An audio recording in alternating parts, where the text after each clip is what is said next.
श्रीमती भक्ति वेदांत स्वामी नामिनी नमस्ते सरस्वती देवी गौरवान्विता निर्विशेष शनिवार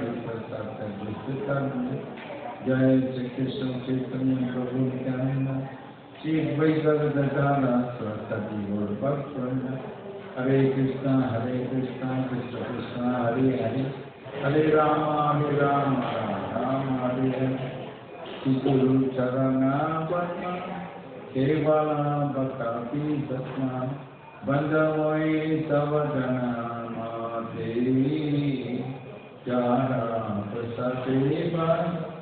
बाबा तो कृष्ण प्राप्ति हो कृष्ण प्राप्ति हो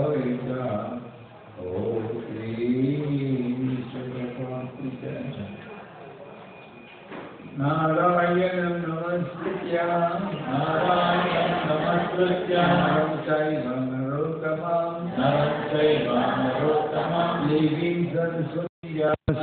देवीं सरस्वतीं व्यासं ततो जयमुदीरये नष्टप्रियेषु अभद्रेषु नित्यं भगवत सेवया भगवती उत्तम श्लोके भक्तिर्भवति नैष्टिकी यस्य वै श्रूयमाणायां कृष्ण परमे पुरुषे भक्तिरुपहृते पुंसा शोकमोह भयापः. Prabhu, you can translate to Kannada this.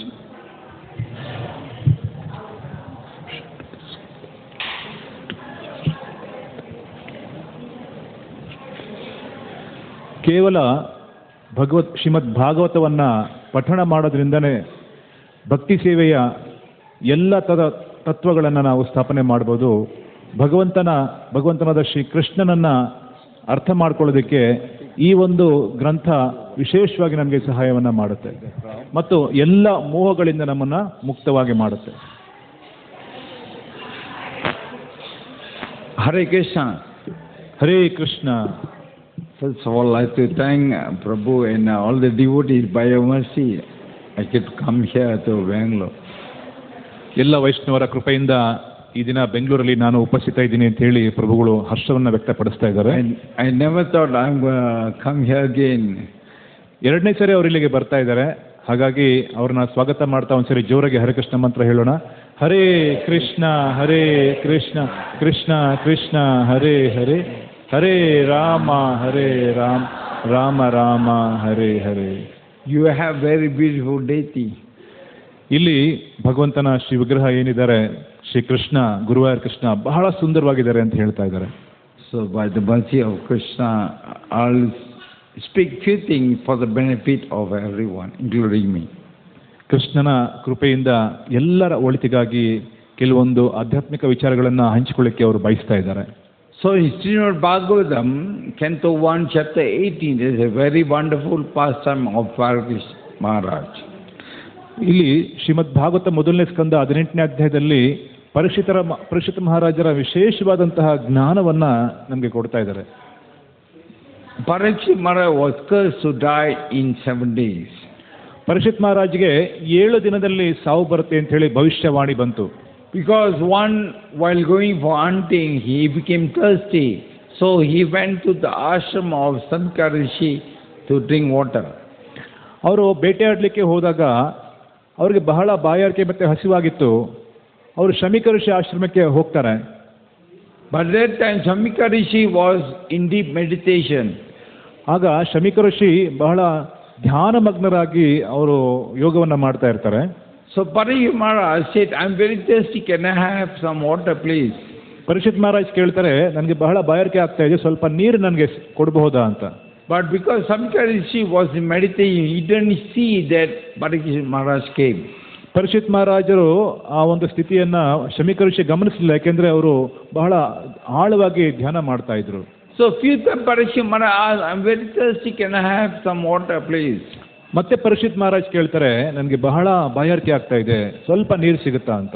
When Shamika Rishi didn't reply, so Parikshit Maharaj became offended. ಆಗ ಶಮಿಕ ಋಷಿ ಏನು ಪ್ರತಿಕ್ರಿಯೆ ಕೊಡದೇ ಇದ್ದಾಗ ಪರೀಕ್ಷಿತ್ ಮಹಾರಾಜರು ಅಪರಾಧವನ್ನ ಮಾಡ್ತಾರೆ. In anger, Parikshit Maharaj took a dead snake lying beside and put around the neck of Shamika Rishi and went out.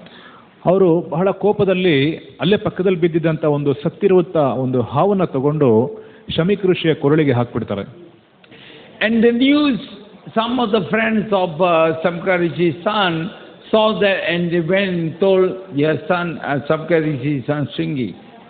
ಆಗ ಶಮಿಕ ಋಷಿಯ ಮಗ ಶೃಂಗಿ ಅವರು ನದಿಯಲ್ಲಿ ಸ್ನಾನ ಮಾಡ್ತಾ ಇರ್ತಾರೆ ತಮ್ಮ ಅನುಯಾಯಿಗಳ ಜೊತೆ, ತಮ್ಮ ಸಹಪಾಠಿಗಳ ಜೊತೆ. ಅವ್ರಿಗೆ ಇದರ ಅರಿವಾಗುತ್ತೆ. Shringi, someone put a dead snake on your father's neck. ಆಗ ಶೃಂಗಿಗೆ ವಿಚಾರ ಹೇಳ್ತಾರೆ, ಯಾರೋ ನಿಮ್ಮ ತಂದೆಗೆ ಸತ್ತಿರುವಂತಹ ಹಾವನ್ನ ಕೊರಳಿಗೆ ಹಾಕ್ಬಿಟ್ಟಿದ್ದಾರೆ ಅಂತ ಹೇಳ್ತಾರೆ. So Shringi at once became very angry. ಶೃಂಗಿಗೆ ಬಹಳ ಕೋಪ ಬರುತ್ತೆ. Without knowing who did it, he took water and cursed the person. ಅವರು ವ್ಯಕ್ತಿ ಯಾರು ಅನ್ನೋಂಥ ಅವ್ರು ವಿಚಾರಣೆ ಮಾಡದೆ ಅಲ್ಲೇ ನೀರನ್ನು ತಗೊಂಡು ಅವರು ಶಾಪವನ್ನ ಕೊಟ್ಬಿಡ್ತಾರೆ. He cursed that whoever have done this to my father will die by snake bite in 7 days. I curse him. ಯಾರೇ ಆಗಲಿ ಈ ಕೃತ್ಯವನ್ನು ಮಾಡಿದಂಥವ್ರು 7 ದಿನದಲ್ಲಿ ಸರ್ಪವ ಕಚ್ಚಿ ಅವರು ಸಾಯ್ತಾರೆ ಅಂತ ಹೇಳಿ ಶಾಪವನ್ನು ಕೊಟ್ಬಿಡ್ತಾರೆ. And the news of the curse went to Parikshit Maharaj. ಈ ಒಂದು ಶಾಪದ ಸುದ್ದಿ ಪರೀಕ್ಷಿತ್ ಮಹಾರಾಜರ ಕಿವಿಗೆ ಬೀಳುತ್ತೆ. He could die within 7 days. ಅವರು 7 ದಿನದಲ್ಲಿ ಸಾವನ್ನ ಅಪ್ತಾ ಇದ್ದಾರೆ ಅಂತೇಳಿ ಅವ್ರಿಗೆ ಗೊತ್ತಾಗ್ಬಿಡುತ್ತೆ. So Parikshit Maharaj left everything to his son Janamejaya and he left and he went at the bank of Ganga to prepare for his death. Parikshit ಮಹಾರಾಜರು ತಮ್ಮ ಆಸ್ತಿಯನ್ನ, ತಮ್ಮ ಸಾಮ್ರಾಜ್ಯವನ್ನ ಎಲ್ಲವನ್ನ ಬಿಟ್ಟು ಗಂಗಾ ನದಿ ತೀರಕ್ಕೆ ಹೋಗಿ ಅಲ್ಲಿ ಸಾಧುಗಳ ಆಶ್ರಯವನ್ನ ಪಡ್ಕೊಳ್ಳಕ್ಕೆ ಪ್ರಾರಂಭ ಮಾಡಿದ್ರು. There he saw many sannyasis, sages, muni were sitting there. Then he asked them, "Oh my Lord, I'm going to die in 7 days. What should I do?" ಆಗ ಪರೀಕ್ಷಿತ್ ಮಹಾರಾಜ್ ಅಲ್ಲಿದ್ದಂತಹ ಸನ್ಯಾಸಿಗಳು, ಋಷಿ ಮುನಿಗಳನ್ನ ಕೇಳ್ತಾರೆ, ದಯವಿಟ್ಟು 7 ದಿನದಲ್ಲಿ ನನಗೆ ಆಸನ್ನವಾಗಲಿ ಬರ್ತಾ ಇರುವಂತಹ ಸಾವನ್ನ ನಾನು ಯಾವ ರೀತಿ ಎದುರಿಸಬೇಕು, ಜೀವನದ ಅಂತ್ಯಕಾಲದಲ್ಲಿ ಏನ್ ಮಾಡಬೇಕು ಅಂತ ಕೇಳಿಕೊಳ್ತಾರೆ. Then the sages said, "Don't worry, my Lord. There is a great soul going to come. You can ask a question to him." ಆಗ ಅವ್ರು ಹೇಳ್ತಾರೆ, ಏನು ಚಿಂತೆ ಮಾಡೋದು ಬೇಡ, ನಾವು ನೇರವಾಗಿ ಪ್ರಶ್ನೆಯನ್ನು ಮಾಡೋಣ ಅಂತ. So finally came the great Sukadeva Goswami. ಆಗ ಅಂತಿಮವಾಗಿ ಶುಕದೇವ್ ಗೋಸ್ವಾಮಿ ಇಲ್ಲಿಗೆ ಬರ್ತಾರೆ. And Parikshit Maharaj surrendered to Sukadeva Goswami and asked questions. Parikshit ಮಹಾರಾಜರು ಶುಕದೇವ್ ಗೋಸ್ವಾಮಿಗೆ ಶರಣಾಗತಿಯನ್ನ ಪಡ್ಕೊಂಡು ಅವರ ಪ್ರಶ್ನೆಗಳನ್ನ ಕೇಳಲಿಕ್ಕೆ ಪ್ರಾರಂಭ ಮಾಡ್ತಾರೆ. And after 7 days, as cursed by the sun, by Shringi, Parikshit Maharaj was beaten by Takshaka snake and he died and he went back home to Godhead. 7 ದಿನ ಆದ್ಮೇಲೆ ಆ ಒಂದು ತಕ್ಷಕ ಅನ್ನೋ ಸರ್ಪ ಕಚ್ಚಿ ಶೃಂಗಿಯ ಶಾಪದಂತೆ ಪರೀಕ್ಷಿತ್ ಮಹಾರಾಜು ಭಗವಂತನ ಧಾಮಕ್ಕೆ ವಾಪಸ್ ಹೊರಟೋಗ್ತಾರೆ. So in 7 days, Parikshit Maharaj asked many questions to Sukadeva Goswami. ಈ ಒಂದು 7 ದಿನದಲ್ಲಿ ಪರೀಕ್ಷಿತ್ ಮಹಾರಾಜರು ಅನೇಕ ಪ್ರಶ್ನೆಗಳನ್ನ ಶುಕದೇವ್ ಗೋಸ್ವಾಮಿಗೆ ಕೇಳ್ತಾರೆ. And that question answer constitute Srimad Bhagavatam. ಆ ಒಂದು ಪ್ರಶ್ನೆಗಳಿಗೆ ಉತ್ತರವನ್ನ ಏನ್ ಪಡ್ಕೊಂಡ ಪರೀಕ್ಷಿತ್ ಮಹಾರಾಜ್ ಅನ್ನೋದೇ ಶ್ರೀಮದ್ ಭಾಗವತದ ಕಥಾವಸ್ತುವಾಗಿದೆ. And one of the question asked by Parikshit Maharaj to Sukadeva Goswami.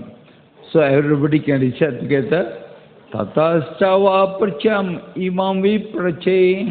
ತಚ್ಚಾವಾ imam ವಿಪ್ರಚೇ Sambhya vipra iti karyatayam. ವಿಶ್ರಂಭ್ಯ ವಿಪ್ರ ಇತಿ ಕ್ರಯಂ Sarvatmana mriyamane sakrityam. ಸರ್ವಾತ್ಮನ ಮ್ರಿಯಮಾಣೆ ಚ ಕೃತ್ಯಂ Sudam cha tatram satabi yuktaha. ಸುಧಾಂ ಚ ತತ್ರಾಂ. Prabhu, you can read in Kannada Sanskrit.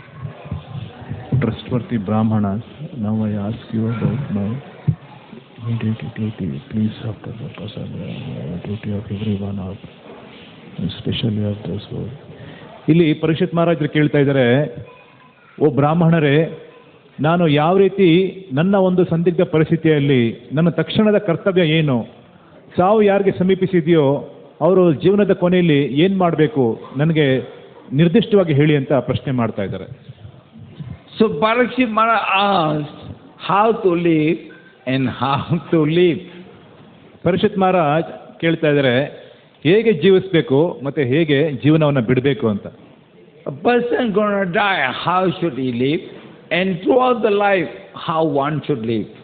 Parikshit Maharaj 2 ಪ್ರಶ್ನೆಯನ್ನ ಕೇಳ್ತಾ ಇದ್ದಾರೆ. ಜೀವನದ ಪ್ರಾರಂಭದಿಂದ ಕೊನೆವರೆಗೂ ಹೇಗೆ ಬಾಳಬೇಕು, ಜೀವನದ ಕೊನೆಯಲ್ಲಿ ಹೇಗೆ ಜೀವನವನ್ನು ಪರಿತ್ಯಾಗ ಮಾಡಬೇಕು ಅನ್ನೋ 2 ಪ್ರಶ್ನೆಗಳನ್ನ ಕೇಳ್ತಾ ಇದ್ದಾರೆ. And Sukadeva Goswami answered very famous sloka. ಶುಕದೇವ್ Goswami ಬಹಳ ಉತ್ತಮವಾದಂತಹ ಶ್ಲೋಕದಲ್ಲಿ ಉತ್ತರವನ್ನ ಕೊಡ್ತಾ ಇದ್ದಾರೆ. In Srimad Bhagavatam 2:16. ಶ್ರೀಮದ್ ಭಾಗವತಂ 2ನೇ ಸ್ಕಂದ 1ನೇ ಅಧ್ಯಾಯ 6ನೇ ಶ್ಲೋಕ.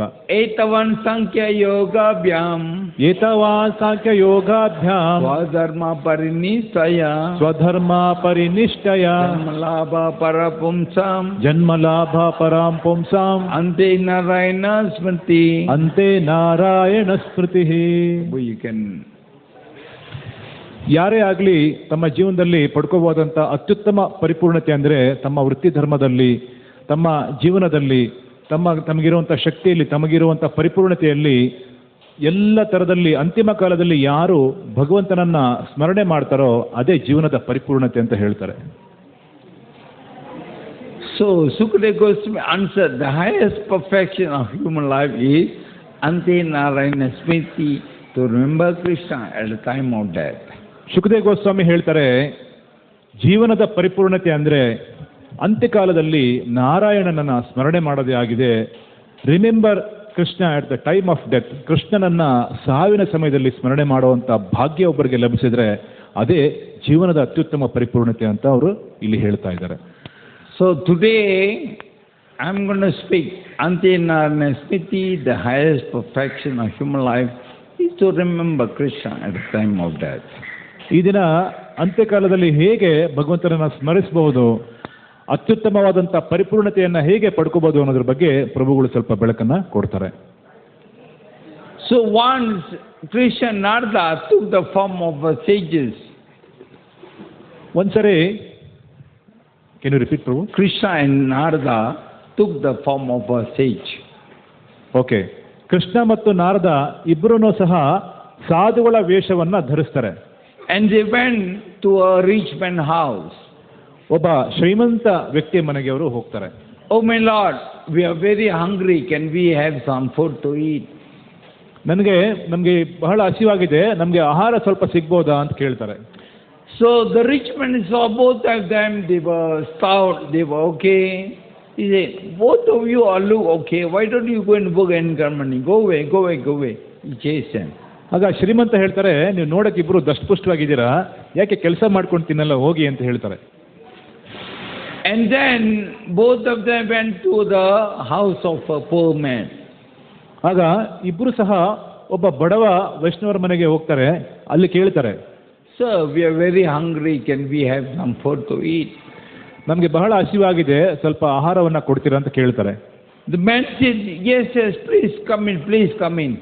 ಅವ್ರು ಹೇಳ್ತಾರೆ, ದಯವಿಟ್ಟು ಬನ್ನಿ ಅಂತ ಒಳಗಡೆ ಕರೆದು ಕೂರಿಸ್ತಾರೆ. And he said, I only have one cow, and every day I will get little milk from the cow, and I'm serving that milk to both of you. Please drink the milk. ನಮ್ಮ ಹತ್ರ ಒಂದು ಹಸು ಇದೆ ಅಷ್ಟೇ, ಅದು ಹಸು ಏನು ಹಾಲು ಕೊಡುತ್ತೋ ಆ ಹಾಲನ್ನ ನಾನು ನಿಮಗೆ ಕೊಡ್ತಾ ಇದ್ದೀನಿ, ದಯವಿಟ್ಟು ಇದನ್ನು ಸ್ವೀಕಾರ ಮಾಡಿ ಅಂತ ಕೇಳ್ತಾರೆ. And both Krishna and Narada drank the milk. Krishna ಮತ್ತು ನಾರದ ಇಬ್ಬರು ಸಹ ಆ ಒಂದು ಹಾಲನ್ನ ಕುಡಿತಾರೆ. And they thanked the poor man and they left. ಆ ಒಂದು ಬಡ ವೈಷ್ಣವರಿಗೆ ಅವರು ಧನ್ಯವಾದ ಹೇಳಿ ಅಲ್ಲಿಂದ ಹೊರಟೋಗ್ತಾರೆ. On the way back, Krishna blessed the rich man and the poor man. ಹೋಗೋ ದಾರಿಯಲ್ಲಿ ಕೃಷ್ಣ ಆ ಒಂದು ಶ್ರೀಮಂತನಿಗೆ ಮತ್ತೆ ಬಡವನಿಗೆ ಇಬ್ಬರಿಗೂ ಸಹ ಆಶೀರ್ವಾದವನ್ನ ಮಾಡ್ತಾರೆ. Krishna blessed the rich man to become more richer and to get more and more money. Krishna ಅವರು ಆ ಒಂದು ಶ್ರೀಮಂತನಿಗೆ ಯಾವ ತರ ಆಶೀರ್ವಾದ ಮಾಡ್ತಾರೆ ಅಂದ್ರೆ ಇನ್ನೂ ಹೆಚ್ಚು ಹಣ ಸಿಗ್ಲಿ, ಇನ್ನೂ ಹೆಚ್ಚು ಹಣ ಸಿಗ್ಲಿ ಅಂತ ಆಶೀರ್ವಾದ ಮಾಡ್ತಾರೆ. And Krishna blessed the poor man that his only cow will die in 2 days' time. ಆಗ ಬಡವನಿಗೆ ಅವರು ಆಶೀರ್ವಾದ ಮಾಡ್ತಾರೆ, ಇನ್ನು ಸ್ವಲ್ಪ ದಿನದಲ್ಲಿ ಹಸು ಒಂದಿತ್ತಲ್ಲ ಅದು ಕೂಡ ಸತ್ತು ಹೋಗ್ಲಿ ಅಂತ. Then Narada asked Krishna, how come is that?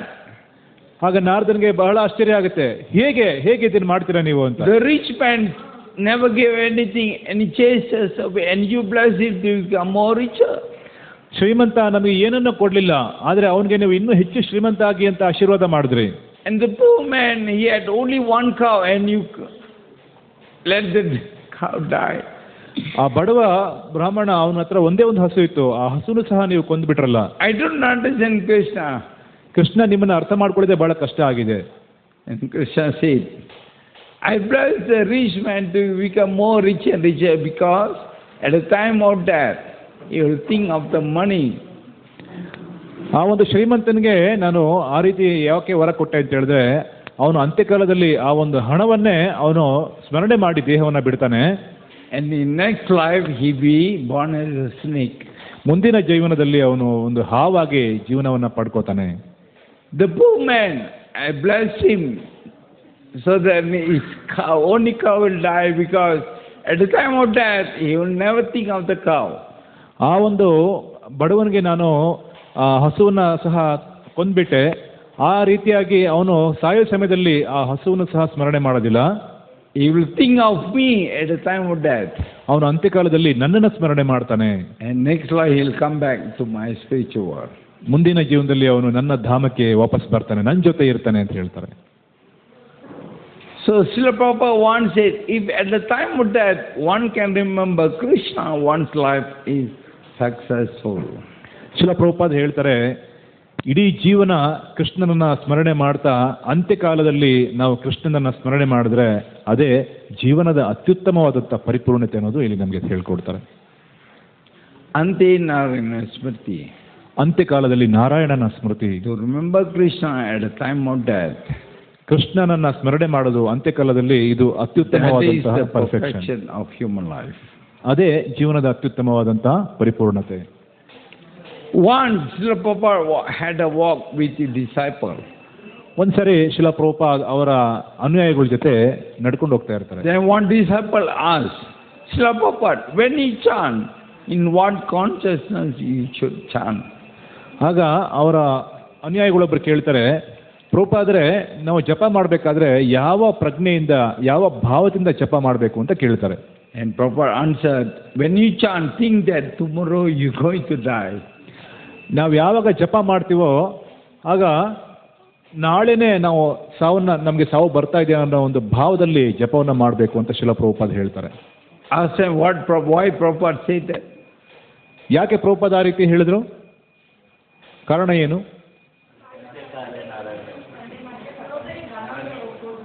Someone says ಅಂತ್ಯಕಾಲ Narayana Smriti.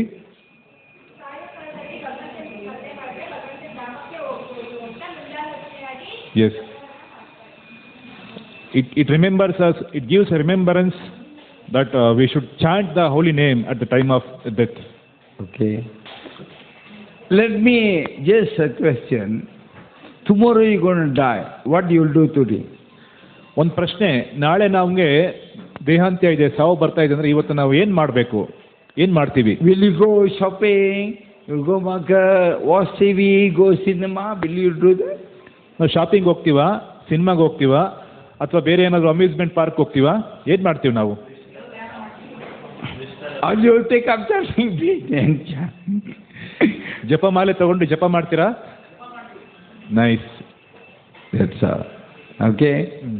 If we know we're going to die tomorrow, immediately our concentration focus will be on Krishna. ನಾವು ನಾಳೆ ದಿನ ನಮಗೆ ಸಾವು ಬರ್ತಾ ಇದೆ ಅಂತ ಹೇಳಿದ್ರೆ ನಮ್ಮ ಸಂಪೂರ್ಣವಾದಂತಹ ಗಮನ ಭಗವಂತನ ನಾಮದ ಮೇಲೆ ನಮಗೆ ಇರುತ್ತೆ. That's how Prabhupada said we should chant with the consciousness that I'm going to die tomorrow. ಹಾಗಾಗಿ ಪ್ರಭುಪಾದರು ಹೇಳ್ತಾರೆ ಜಪ ಮಾಡಬೇಕಾದ್ರೆ ನಾಳೆನೇ ನಮಗೆ ಮೃತ್ಯು ಬರ್ತಾ ಇದೆ ಅನ್ನೋ ಭಾವದಲ್ಲಿ ನಾವು ಜಪವನ್ನು ಮಾಡಬೇಕು. In Bhagavad Gita chapter 8, text 6, Krishna says very beautiful sloka, Yam yam api smaran bhavan, ಯಂ ಯಂ ವಾಪಿ ಸ್ಮರನ್ ಭಾವಂ jate ante kalevaram, ಯಜತ್ಯಂತೆ ಕಲೇವರಂ tam tame vati kamteya, ತಂ ತಮೇವೈತಿ ಕೌಂತೆಯ tadbhava bhavitaha. ಸದಾ ತದ್ಭಾವ ಭಾವಿತಃ. ಜೀವನದ ಅಂತ್ಯದಲ್ಲಿ ಯಾರು ಹೇಗೆ ಸ್ಮರಣೆ ಮಾಡ್ತಾರೋ ಅದೇ ಭಾವವನ್ನ ಮುಂದಿನ ಜೀವನದಲ್ಲಿ ಜನ್ಮದಲ್ಲಿ ಪಡ್ಕೊಳ್ತಾರೆ ಅನ್ನೋದು ಈ ಶ್ಲೋಕದ ಅನುವಾದ. ಅಂದ್ರೆ ಏನನ್ನ ನಾವು ಸ್ಮರಣೆ ಮಾಡ್ತೀವೋ ಮುಂದಿನ ಜೀವನದಲ್ಲಿ ಅದೇ ನಮಗೆ ಪ್ರಾಪ್ತಿಯಾಗುತ್ತೆ ಅನ್ನೋದು ಈ ಶ್ಲೋಕದ ಅನುವಾದ. In Srimad Bhagavatam, Canto 5, chapter 7 to 30, there's a very nice story. ಶ್ರೀಮದ್ ಭಾಗವತಂ 5ನೇ ಸ್ಕಂದದಲ್ಲಿ 7ನೇ ಅಧ್ಯಾಯದಲ್ಲಿ 13ನೇ ಶ್ಲೋಕದಲ್ಲಿ ಒಂದು ವಿಶೇಷವಾದಂಥ ಕಥೆ ಇದೆ. Of Bharat Maharaj. ಭರತ ಮಹಾರಾಜರ ಒಂದು ವಿಶೇಷವಾದ ಕಥೆಯನ್ನು ನಾವು ನೋಡ್ತೀವಿ. Bharat Maharaj was Mahabhagavat, was a pure devotee of the Lord. Bharata ಮಹಾರಾಜರು ಮಹಾಭಾಗವತ ಆಗಿದ್ರು, ಭಗವಂತನ ಪರಿಶುದ್ಧ ಭಕ್ತರಾಗಿದ್ರು. At the end of life, he left everything to prepare himself for Ante Narayana Swarti. ಅವರು ತಮ್ಮ ಜೀವನದ ಕೊನೆಯಲ್ಲಿ ಎಲ್ಲವನ್ನ ಪರಿತ್ಯಾಗ ಮಾಡಿ ಕಾಡಿಗೆ ಹೋಗಿ ಭಗವಂತನ ನಾಮಸ್ಮರಣೆ ಅಂತ್ಯಕಾಲದಲ್ಲಿ ಸಿಗ್ಬೇಕು ಅಂತ ಹೇಳಿ ಪ್ರಯತ್ನವನ್ನ ಮಾಡ್ತಾ ಇದ್ರು. But somehow he got attracted to a deer. ಹೀಗೋ ಏನೋ ಅವರು ಒಂದು ಜಿಂಕೆಗೆ ಆಕರ್ಷಿತರಾಗ್ತಾರೆ. Because of his attachment to the deer, at the time of death, he remembered the deer.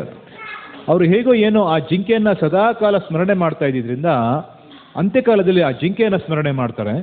And in next life he became a deer. ಮುಂದಿನ ಜೀವನದಲ್ಲಿ ಅವರು ಜಿಂಕೆಯಾಗಿನೇ ಜನ್ಮ ತಗೋತಾರೆ.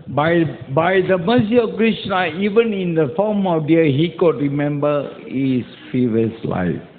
ಆದರೂ ಸಹ ಅವರು ಭಗವಂತನ ಭಕ್ತರಾಗಿದ್ರಿಂದ ಅವರು ಜಿಂಕೆ ಜನ್ಮದಲ್ಲಿ ಇದ್ರೂ ಸಹ ಭಗವಂತನನ್ನ ಅವರು ಸ್ಮರಣೆ ಮಾಡ್ತಾ ಇದ್ರು. So in the next life he became Jada Bharat.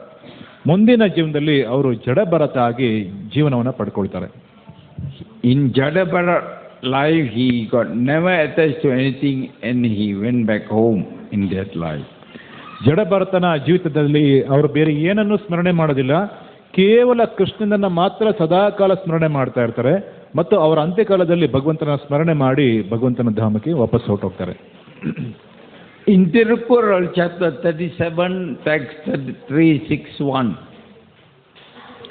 ಇಲ್ಲಿ ತಿರುಕುರಲ್ ಅಂತ ಒಂದು ಚಾಪ್ಟರ್ ಒಂದು ಇದರಲ್ಲಿ 37ನೇ ಶ್ಲೋಕದಲ್ಲಿ ಅಧ್ಯಾಯದಲ್ಲಿ ಈ ರೀತಿ ಹೇಳಿದೆ, material desire is the seed which for all lives all lives with all lives unfailingly leads to an endless cycle of birth and death of birth. ಭೌತಿಕವಾದಂತಹ ಈ ಒಂದು ಅಪೇಕ್ಷೆ ಏನಿದೆ ಇದು ಎಲ್ಲ ಜೀವಿಗಳಲ್ಲಿ ಒಂದು ವಿಶೇಷವಾದಂತಹ ಬೀಜವನ್ನ ನೀಡುತ್ತೆ. ಆ ಬೀಜ ಏನ್ ಮಾಡುತ್ತೆ ಅಂದ್ರೆ ನಮ್ಮನ್ನ ಜನನ ಮರಣಗಳ ಚಕ್ರಕ್ಕೆ ಕರ್ಕೊಂಡು ಹೋಗುತ್ತೆ. In Bible there is a very nice story. Bible ಅಲ್ಲಿ ಒಂದು ಒಳ್ಳೆ ಕಥೆ ಇದೆ. In Luke chapter 18 to 22. Luke chapter ಅಲ್ಲಿ ಅಂದ್ರೆ 18ನೇ ಚಾಪ್ಟರ್ ಇಂದ 22ನೇ ಚಾಪ್ಟರ್ ವರೆಗೂ ಒಂದು ಕಥೆಯನ್ನ ಹೇಳ್ತಾರೆ. Once a rich man went to see Jesus Christ. ಒಬ್ಬ ಶ್ರೀಮಂತ ಜೀಸಸ್ ಕ್ರೈಸ್ಟ್ ನ ನೋಡಲಿಕ್ಕೆ ಹೋಗ್ತಾರೆ. He said, "Good teacher, what must I do to inherit eternal life?" That means to go back home to God. ಅವ್ರು ಹೇಳ್ತಾರೆ, ನಾನೊಬ್ಬ ಒಳ್ಳೆ teacher ಆಗಿದ್ದೀನಿ, ಆದರೆ ನಾನು ಏನು ಮಾಡ್ಬೋದು ಈ ಒಂದು ಭಗವಂತನ ಧಾಮಕ್ಕೆ ಹೋಗ್ಬೇಕಂದ್ರೆ ಎಟರ್ನಲ್ ಲೈಫ್ಗೆ ಹೋಗ್ಬೇಕಂದ್ರೆ ನಾನು ಏನು ಮಾಡಬೇಕು ಅಂತ ಕೇಳ್ತಾರೆ. So Jesus Christ told him, but to answer the question, you know the commandments. You must not murder, you must not commit adultery, you must not steal, you must not testify falsely, you must not cheat anyone, honor your father and mother. ಅವ್ರು ಹೇಳ್ತಾರೆ, ನಿನಗೆ 10 commandment ಏನಿದೆ ಅದು ಗೊತ್ತಲ್ವಾ? ನೀನು ಯಾವುದೇ ಕಾರಣಕ್ಕೂ ಕೊಲ್ಲಬಾರ್ದು, ನೀನು ಯಾವುದೇ ಕಾರಣಕ್ಕೂ ದರೋಡೆ ಮಾಡಬಾರ್ದು, ನೀನು ಯಾವುದೇ ಕಾರಣಕ್ಕೂ ಕಳ್ಳತನ ಮಾಡಬಾರ್ದು, ನೀನು ಯಾವುದೇ ಕಾರಣಕ್ಕೂ ಯಾವುದೇ ತಪ್ಪನ್ನು ಮಾಡಬಾರ್ದು, ಮತ್ತು ನೀನು ಯಾವುದೇ ವ್ಯಕ್ತಿಯನ್ನು ಚೀಟಿಂಗ್ ಅಂದರೆ ಮೋಸ ಮಾಡಬಾರ್ದು, ನಿಮ್ಮ ಫಾದರ್ ಮದರ್ ಅಂದರೆ ನಿಮ್ಮ ತಂದೆ ತಾಯಿಗಳಿಗೆ ಗೌರವವನ್ನು ಕೊಡಬೇಕು ಅಂತ ಹೇಳಿ ಅವ್ರು ಹೇಳ್ತಾರೆ. There is still one thing you haven't done. He told him, go and sell all your possessions and give the money to the poor and you will have treasure in heaven. Then come follow me. ಆದರೆ ಒಂದು ಕೆಲಸವನ್ನು ನೀನು ಮಾಡಬೇಕು. ನಿನ್ನ ಹತ್ರ ಇರುವಂಥ ಎಲ್ಲ ಸಂಪತ್ತನ್ನು ನೀನು ದಾನ ಮಾಡಿ, ಆ ಒಂದು ದಾನದಿಂದ ಪರಿಪೂರ್ಣ ಆಗಿ ಬಡವರಿಗೆಲ್ಲ ದಾನ ಮಾಡೋದ್ರಿಂದ ನಿನಗೆ ಒಂದು ವಿಶೇಷವಾದಂಥ ಸಂಪತ್ತು ಸಿಗುತ್ತೆ. ಆ ಸಂಪತ್ತನ್ನು ನೀನು ಹೆವೆನ್ ಅಂದರೆ ಸ್ವರ್ಗಲೋಕದಲ್ಲಿ ನೀನು ಅನುಭವಿಸೋದಕ್ಕೆ ಸಾಧ್ಯ ಆಗುತ್ತೆ ಅಂತ ಹೇಳ್ತಾರೆ. At this the man's face fell and he went away sad, for he had many possessions.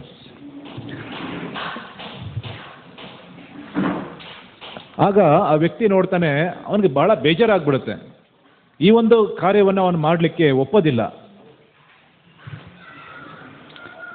Jesus Christ turned to the disciple and said, ಆಗ ಇದು ಬಹಳ ಕಷ್ಟ ಆಗುತ್ತೆ, ನನಗೆ ಬೇರೆ ಏನಾದರೂ ಮಾರ್ಗ ಕೊಡಿ ಅಂತ ಅವ್ರು ಕೇಳ್ತಾರೆ. It's very difficult for a rich man to enter the kingdom of God. ಆ ಒಂದು ಶ್ರೀಮಂತನಿಗೆ ಭಗವಂತನ ಧಾಮವನ್ನು ತಲುಪಲಿಕ್ಕೆ ಬಹಳ ಕಷ್ಟ ಆಗ್ತಾ ಇತ್ತು. I repeat, it's more difficult for a rich man to enter the kingdom of God than a camel to go through an eye of a needle. Can you repeat, Prabhu? You can read. Yeah. It's more difficult for a rich man to enter the kingdom of God than a camel to go through an eye of a needle. A needle hole you can Yes. pull through the camel is more difficult than that for a rich man. ಅಂದರೆ ಒಂದು ಒಂಟೆಯನ್ನು ಒಂದು ಸೂಜಿಯ ಕಣ್ಣಲ್ಲಿ ತೂರಿಸ್ಬೋದು, ಆದರೆ ಈ ಶ್ರೀಮಂತನಿಗೆ ಭಗವಂತನ ಧಾಮಕ್ಕೆ ಹೋಗೋದು ಅದಕ್ಕಿಂತ ಬಹಳ ಕಷ್ಟ ಆಗುತ್ತೆ ಅಂತ ಹೇಳ್ತಾ ಇದ್ದಾರೆ. Can you get a camel to go through an eye of a needle? ಒಂದು ಒಂಟೆಯನ್ನು ಸೂಜಿ ಕಣ್ಣಲ್ಲಿ ತೂರಿಸ್ಬೋದಾ? Can? ಆಗುತ್ತಾ? ಆಗಲ್ಲ. So it's impossible. More difficult than that for a rich man to enter kingdom of God. ಅದಕ್ಕಿಂತ ಹೆಚ್ಚು ಕಷ್ಟ ಏನಂದರೆ ಒಬ್ಬ ಶ್ರೀಮಂತ ವ್ಯಕ್ತಿಗೆ ತನ್ನ ಸಂಪತ್ತನ್ನೆಲ್ಲ ತ್ಯಾಗ ಮಾಡಿ ಭಗವಂತನ ಧಾಮವನ್ನು ಪ್ರವೇಶ ಮಾಡೋದು. Question, why rich man difficult to enter the kingdom of God? ಯಾಕೆ ಆ ಶ್ರೀಮಂತನಿಗೆ ಭಗವಂತನ ಧಾಮಕ್ಕೆ ಹೋಗೋಕ್ಕಾಗೋದಿಲ್ಲ? ಪ್ರಶ್ನೆ.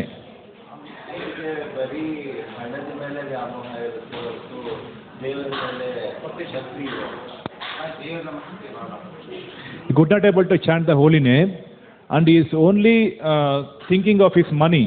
Yeah. Attachment. Attachment, yes. Yeah. That doesn't mean rich man can enter. Like Ambarish Prabhu in ISKCON, he's a rich, but he's going and service for Krishna, so he can go back. So, Bhagavatam said, naturally rich man will have attachment to his money. Bhagavatam said. ಶ್ರೀಮದ್ ಭಾಗವತಂ ಹೇಳುತ್ತೆ, ಯಾರು ಬಹಳ ಶ್ರೀಮಂತರಾಗಿದ್ದಾರೋ ಅವ್ರಿಗೆ ವಿಶೇಷವಾಗಿ ತಮ್ಮ ಸಂಪತ್ತಿನ ಮೇಲೆ ಕಾಳಜಿ ಇರುತ್ತೆ, ಅಟ್ಯಾಚ್ಮೆಂಟ್ ಇರುತ್ತೆ. So if you are rich, always remember that everything belongs to Krishna, and if you engage your money in the service of Krishna, then we can go back home to Krishna. ನಾವು ಶ್ರೀಮಂತರಾಗಿರ್ಬೋದು, ಆದರೆ ನಮ್ಮಲ್ಲಿರುವಂಥ ಧನದಲ್ಲಿ ಸ್ವಲ್ಪ ಭಾಗವನ್ನು ನಾವು ಭಗವಂತನ ಸೇವೆಗೆ ಬಳಸಿದ್ದೇ ಆದರೆ ಖಂಡಿತವಾಗ್ಲೂ ನಾವು ಭಗವಂತನ ಧಾಮಕ್ಕೆ ಹೋಗ್ಬೋದು. ಇದಕ್ಕೆ ಒಂದು ಒಳ್ಳೆ ಉದಾಹರಣೆ ಅಂದರೆ ಅಂಬರೀಷ್ ಪ್ರಭು ಅಂತ, ಅವರು ಹೆನ್ರಿ ಫೋರ್ಡ್ ಕಂಪನಿಯ ಚೇರ್ಮನ್ ಆಗಿದ್ದಾರೆ ಮತ್ತು CEO ಆಗಿದ್ದಾರೆ. ಅವರು ಇಸ್ಕಾನ್ಗೆ ಬಹಳಷ್ಟು ಹಣವನ್ನು ದಾನ ಮಾಡಿ ಒಂದು ದೊಡ್ಡ ಮಂದಿರವನ್ನು ನಿರ್ಮಾಣ ಮಾಡ್ತಾ ಇದ್ದಾರೆ. ಇದು ಒಂದು ಒಳ್ಳೆ ಉದಾಹರಣೆ ಆಗಿದೆ ಯಾವ ರೀತಿ ಒಬ್ಬರು ಗೃಹಸ್ಥರು ಶ್ರೀಮಂತರು ಇರಬಹುದು ಅನ್ನೋದ್ರ ಬಗ್ಗೆ. Once the king had 4 wives. ಒಬ್ಬ ರಾಜನಿಗೆ 4 ಪತ್ನಿಯರಿದ್ರು. So his first wife was very beautiful and the king loved her very much. He always buy her expensive needs. ಅವ್ರಿಗೆ ಒಬ್ಬರು ರಾಣಿ ಬಹಳ ಸುಂದರವಾಗಿದ್ರು, ಅವ್ರನ್ನ ರಾಜ ಬಹಳ ಇಷ್ಟಪಡ್ತಾ ಇದ್ರು. Third wife was very beautiful and the king loved her very much and he will always show her to his neighbor kingdoms. ಆಗ ಮೂರನೇ ಒಬ್ಳು ರಾಣಿ ಸಹ, ಅವಳು ಸಹ ಬಹಳ ಸುಂದರವಾಗಿದ್ರು. ಅವಳಿಗೂ ಸಹ ರಾಜ್ಯವನ್ನು ಅವರು ವಿಭಾಗ ಮಾಡಿಕೊಂಡಿದ್ರು. Second wife, very kind, patient, and considerate. The king will always consult her for decision. ಆಗ ಎರಡನೇ ರಾಣಿ ಅವರು ಸಹ ಸುಂದರವಾಗಿದ್ರು. ಆದರೆ ಅವ್ರಿಗೆ ಅವರ ಡಿಸಿಷನ್ ಅಂದರೆ ಅವ್ರ ತೀರ್ಮಾನಗಳನ್ನು ಅವರು ತಗೋತಾ ಇರಲಿಲ್ಲ. Fourth wife took care of the king and his health very well, but the king always neglected her and paid the least attention. ಆ ನಾಲ್ಕನೇ ಹೆಂಡತಿ ಅವ್ರಿಗೆ ಸಹ ಇಷ್ಟಪಡ್ತಾ ಇದ್ರು, ಆದರೆ ಅವರ ಒಂದು ಸಜೆಷನನ್ನು ಅವ್ರು ಯಾವಾಗಲೂ ನೆಗ್ಲೆಕ್ಟ್ ಮಾಡ್ತಾ ಇದ್ರು. So he never take care of her, never buy her new clothes, nothing. So he neglected her. ನಾಲ್ಕನೇ ಹೆಂಡತಿಗೆ ಅವ್ರು ಏನೋ ಒಂದು ಹೊಸ ಬಟ್ಟೆ ತಕ್ಕೊಡ್ತಾ ಇರಲಿಲ್ಲ, ಅವ್ರನ್ನ ನೆಗ್ಲೆಕ್ಟ್ ಮಾಡ್ತಾ ಇದ್ರು, ಅವ್ರ ಮಾತನ್ನ ಕೇಳ್ತಾ ಇರಲಿಲ್ಲ. So once the king fell sick and the doctor told him that he will die soon. ಆ ರಾಜ ವಯಸ್ಸಾದ ಮೇಲೆ ಬಹಳ ಕಾಯಿಲೆಗೆ ಒಳಪಡ್ತಾರೆ. ಆಗ ಡಾಕ್ಟರ್ ಹೇಳ್ತಾರೆ ನೀವು ಬಹಳ ಕಾಲ ಉಳಿಯೋದಿಲ್ಲ ಅಂತ. So afraid of dying alone, he asked his fourth wife to follow him. His fourth wife refused and walked off without a word. ಆದರೆ ಮೊದಲನೇ ರಾಣಿಯನ್ನ ಅವರು ಕರೀತಾರೆ, ನನ್ನ ಜೊತೆ ನೀವು ನನಗೆ ಸಹಕಾರ ಮಾಡಿ ನನಗೆ ಸೇವೆಯನ್ನು ಮಾಡ್ಬೋದು ಅಂತ. ಆದರೆ ಅವರು ಅದಕ್ಕೆ ಒಪ್ಪೋದಿಲ್ಲ. He asked his third wife to follow him. His third wife refused and said she'll remarry after he died. ಮೂರನೇ ಹೆಂಡತಿಗೆ ಕೇಳ್ತಾರೆ, ನೀವು ಬಂದು ನನಗೆ ಸೇವೆ ಮಾಡ್ತೀರಾ ಅಂತ. ಆದರೆ ಆಕೆ ಹೇಳ್ತಾಳೆ, ಇಲ್ಲ ನಾನು ಸೇವೆ ಮಾಡೋದಿಲ್ಲ, ಅದ್ರ ಬದಲಾಗಿ ನೀವು ಸತ್ತ ಮೇಲೆ ನಾನು ಬೇರೆ ಮದುವೆ ಆಗ್ತೀನಿ ಅಂತ ಹೇಳ್ತಾರೆ. He asked his second wife to follow him. His second wife refused and said she'll follow till the graveyard only. ಎರಡನೇ ಹೆಂಡತಿಗೆ ಅವ್ರು ಕೇಳ್ತಾರೆ, ನೀವು ನನಗೆ ಸಹಕಾರ ಮಾಡ್ಬೋದು ಅಂತ. ಆದರೆ ನಾನು ಸಹಕಾರ ಮಾಡ್ಬೋದು, ಎಲ್ಲಿವರೆಗೂ ನೀವು ಸ್ಮಶಾನಕ್ಕೆ ಹೋಗ್ತೀರಾ ಅಲ್ಲಿವರೆಗೂ ನಾನು ನಿಮ್ಮ ಹಿಂದೆ ಬರ್ಬೋದು ಅಂತ ಹೇಳ್ತಾರೆ. So the king became very sad because he spent so much for the first wife, for the fourth wife, third wife, second wife. He took care of them. He bought so many things. So he was sad because none of them will follow him after he died. ಆ ರಾಜನಿಗೆ ಬಹಳ ಬೇಸರ ಆಗುತ್ತೆ. ಯಾಕೆಂತ ಹೇಳಿದ್ರೆ ತನ್ನ ಇಡೀ ಜೀವನ ಕಾಲ ಮೊದಲನೇ ಹೆಂಡತಿ, ಎರಡನೇ ಹೆಂಡತಿ, ಮೂರನೇ ಹೆಂಡತಿಗೆ ತಾವು ತಮ್ಮ ಜೀವನವನ್ನು ಸಮರ್ಪಣೆ ಮಾಡಿ ಅಷ್ಟೆಲ್ಲ ಅವ್ರಿಗೆ ಸಮಯವನ್ನು ಕೊಟ್ಟಿರ್ತಾರೆ. ಆದರೆ ಯಾರು ಅವ್ರ ಸಹಕಾರಕ್ಕೆ ಇವತ್ತಿನ ದಿನ ಬರ್ತಾ ಇಲ್ಲ. He asked the fourth wife, and the fourth wife said, I will follow you after you die. ನಾಲ್ಕನೇ ಹೆಂಡತಿಗೆ ಅವ್ರು ಕೇಳ್ತಾರೆ, ನೀವು ನನ್ನ ಹಿಂದೆ ಬರ್ತೀರಾ ಅಂತ. ಆಗ ಆ ರಾಣಿ ಹೇಳ್ತಾರೆ, ಖಂಡಿತವಾಗ್ಲೂ ನೀವು ಸತ್ ಮೇಲೂ ಸಹ ನಾನು ನಿಮ್ಮ ಹಿಂದೆ ಬರ್ತೀನಿ ಅಂತ ಹೇಳ್ತಾರೆ. The king said, you will follow me after I die? ನೀವು ನನ್ನನ್ನು ಸತ್ ಮೇಲೂ ಸಹ ಹಿಂದೆ ಬರ್ತೀರಾ? I never took care of you. ನಾನು ನಿಮ್ಗೆ ಯಾವುದೇ ರೀತಿಯಾದಂತಹ ಕಾಳಜಿಯನ್ನ ಕೊಟ್ಟಿಲ್ಲ. I neglected you. ತುಂಬಾ ನೆಗ್ಲೆಕ್ಟ್ ಮಾಡಿದ್ದೀನಿ ನಿಮ್ಮನ್ನ ಅಂತ. I don't even remember that you existed. ನೀವು ಇದ್ದೀರಾ ಇಲ್ವಾ ಅನ್ನೋದು ಜ್ಞಾಪಕ ಸಹ ನನಗಿಲ್ಲ. The first wife said, yes, I'll follow you. ಆದರೆ ನಾಲ್ಕನೇ ಹೆಂಡತಿ ಹೇಳ್ತಾರೆ, ಖಂಡಿತವಾಗ್ಲೂ ನಾನು ನಿಮ್ಮ ಜೊತೆ ಬರ್ತೀನಿ ಅಂತ. So the question is, who is the first wife, second wife, third wife, and fourth wife? ಆದರೆ ಪ್ರಶ್ನೆ ಏನಂದ್ರೆ, ಮೊದಲನೇ ಹೆಂಡತಿ ಯಾರು, ಎರಡನೇ ಹೆಂಡತಿ ಯಾರು, ಮೂರನೇ ಹೆಂಡತಿ ಯಾರು, ಮತ್ತೆ ನಾಲ್ಕನೇ ಹೆಂಡತಿ ಯಾರು ಅನ್ನೋದ್ರ ಬಗ್ಗೆ ಹೇಳ್ಬೋದಾ ಯಾರಾದರೂ? The fourth wife never spoke anything and left. The third wife, she said, I'll fall on the graveyard. Second wife said, I'll remarry after you die. But the first wife said, I'll follow you. ಮೊದಲನೇ ಹೆಂಡತಿ ಅವ್ರು ಹೇಳ್ತಾರೆ, ಅವ್ರೇನು ಮಾತಾಡಲಿಲ್ಲ, ಹಾಗೆ ಹೊಟ್ಟೋದ್ರು. ಎರಡನೇ ಅವರು ಹೇಳ್ತಾರೆ, ನಾನು ನಿಮಗೆ ಫಾಲೋ ಮಾಡಲ್ಲ ಅಂತ. ಮೂರನೇವ್ರು ಹೇಳ್ತಾರೆ, ಎರಡನೇವ್ರು ಹೇಳ್ತಾರೆ ಬೇರೆ ಮದುವೆ ಆಗ್ತೀನಿ ಅಂತ. ಮೂರನೇವ್ರು ಹೇಳ್ತಾರೆ, ನಾನು ನಿಮಗೆ ಸತ್ತ ಮೇಲೆ ನಿಮ್ಮ ಸ್ಮಶಾನದವರೆಗೂ ಬರ್ತೀನಿ ಅಂತ. ಆದರೆ ನಾಲ್ಕನೇವ್ರು ಹೇಳ್ತಾರೆ, ನಾವು ಸತ್ತ ಮೇಲೆ ನಿಮ್ಮ ಹಿಂದೆ ಬರ್ತೀವಿ ಅಂತ. So who is the fourth wife? ಮೊದಲನೇ ಹೆಂಡತಿ ಯಾರು?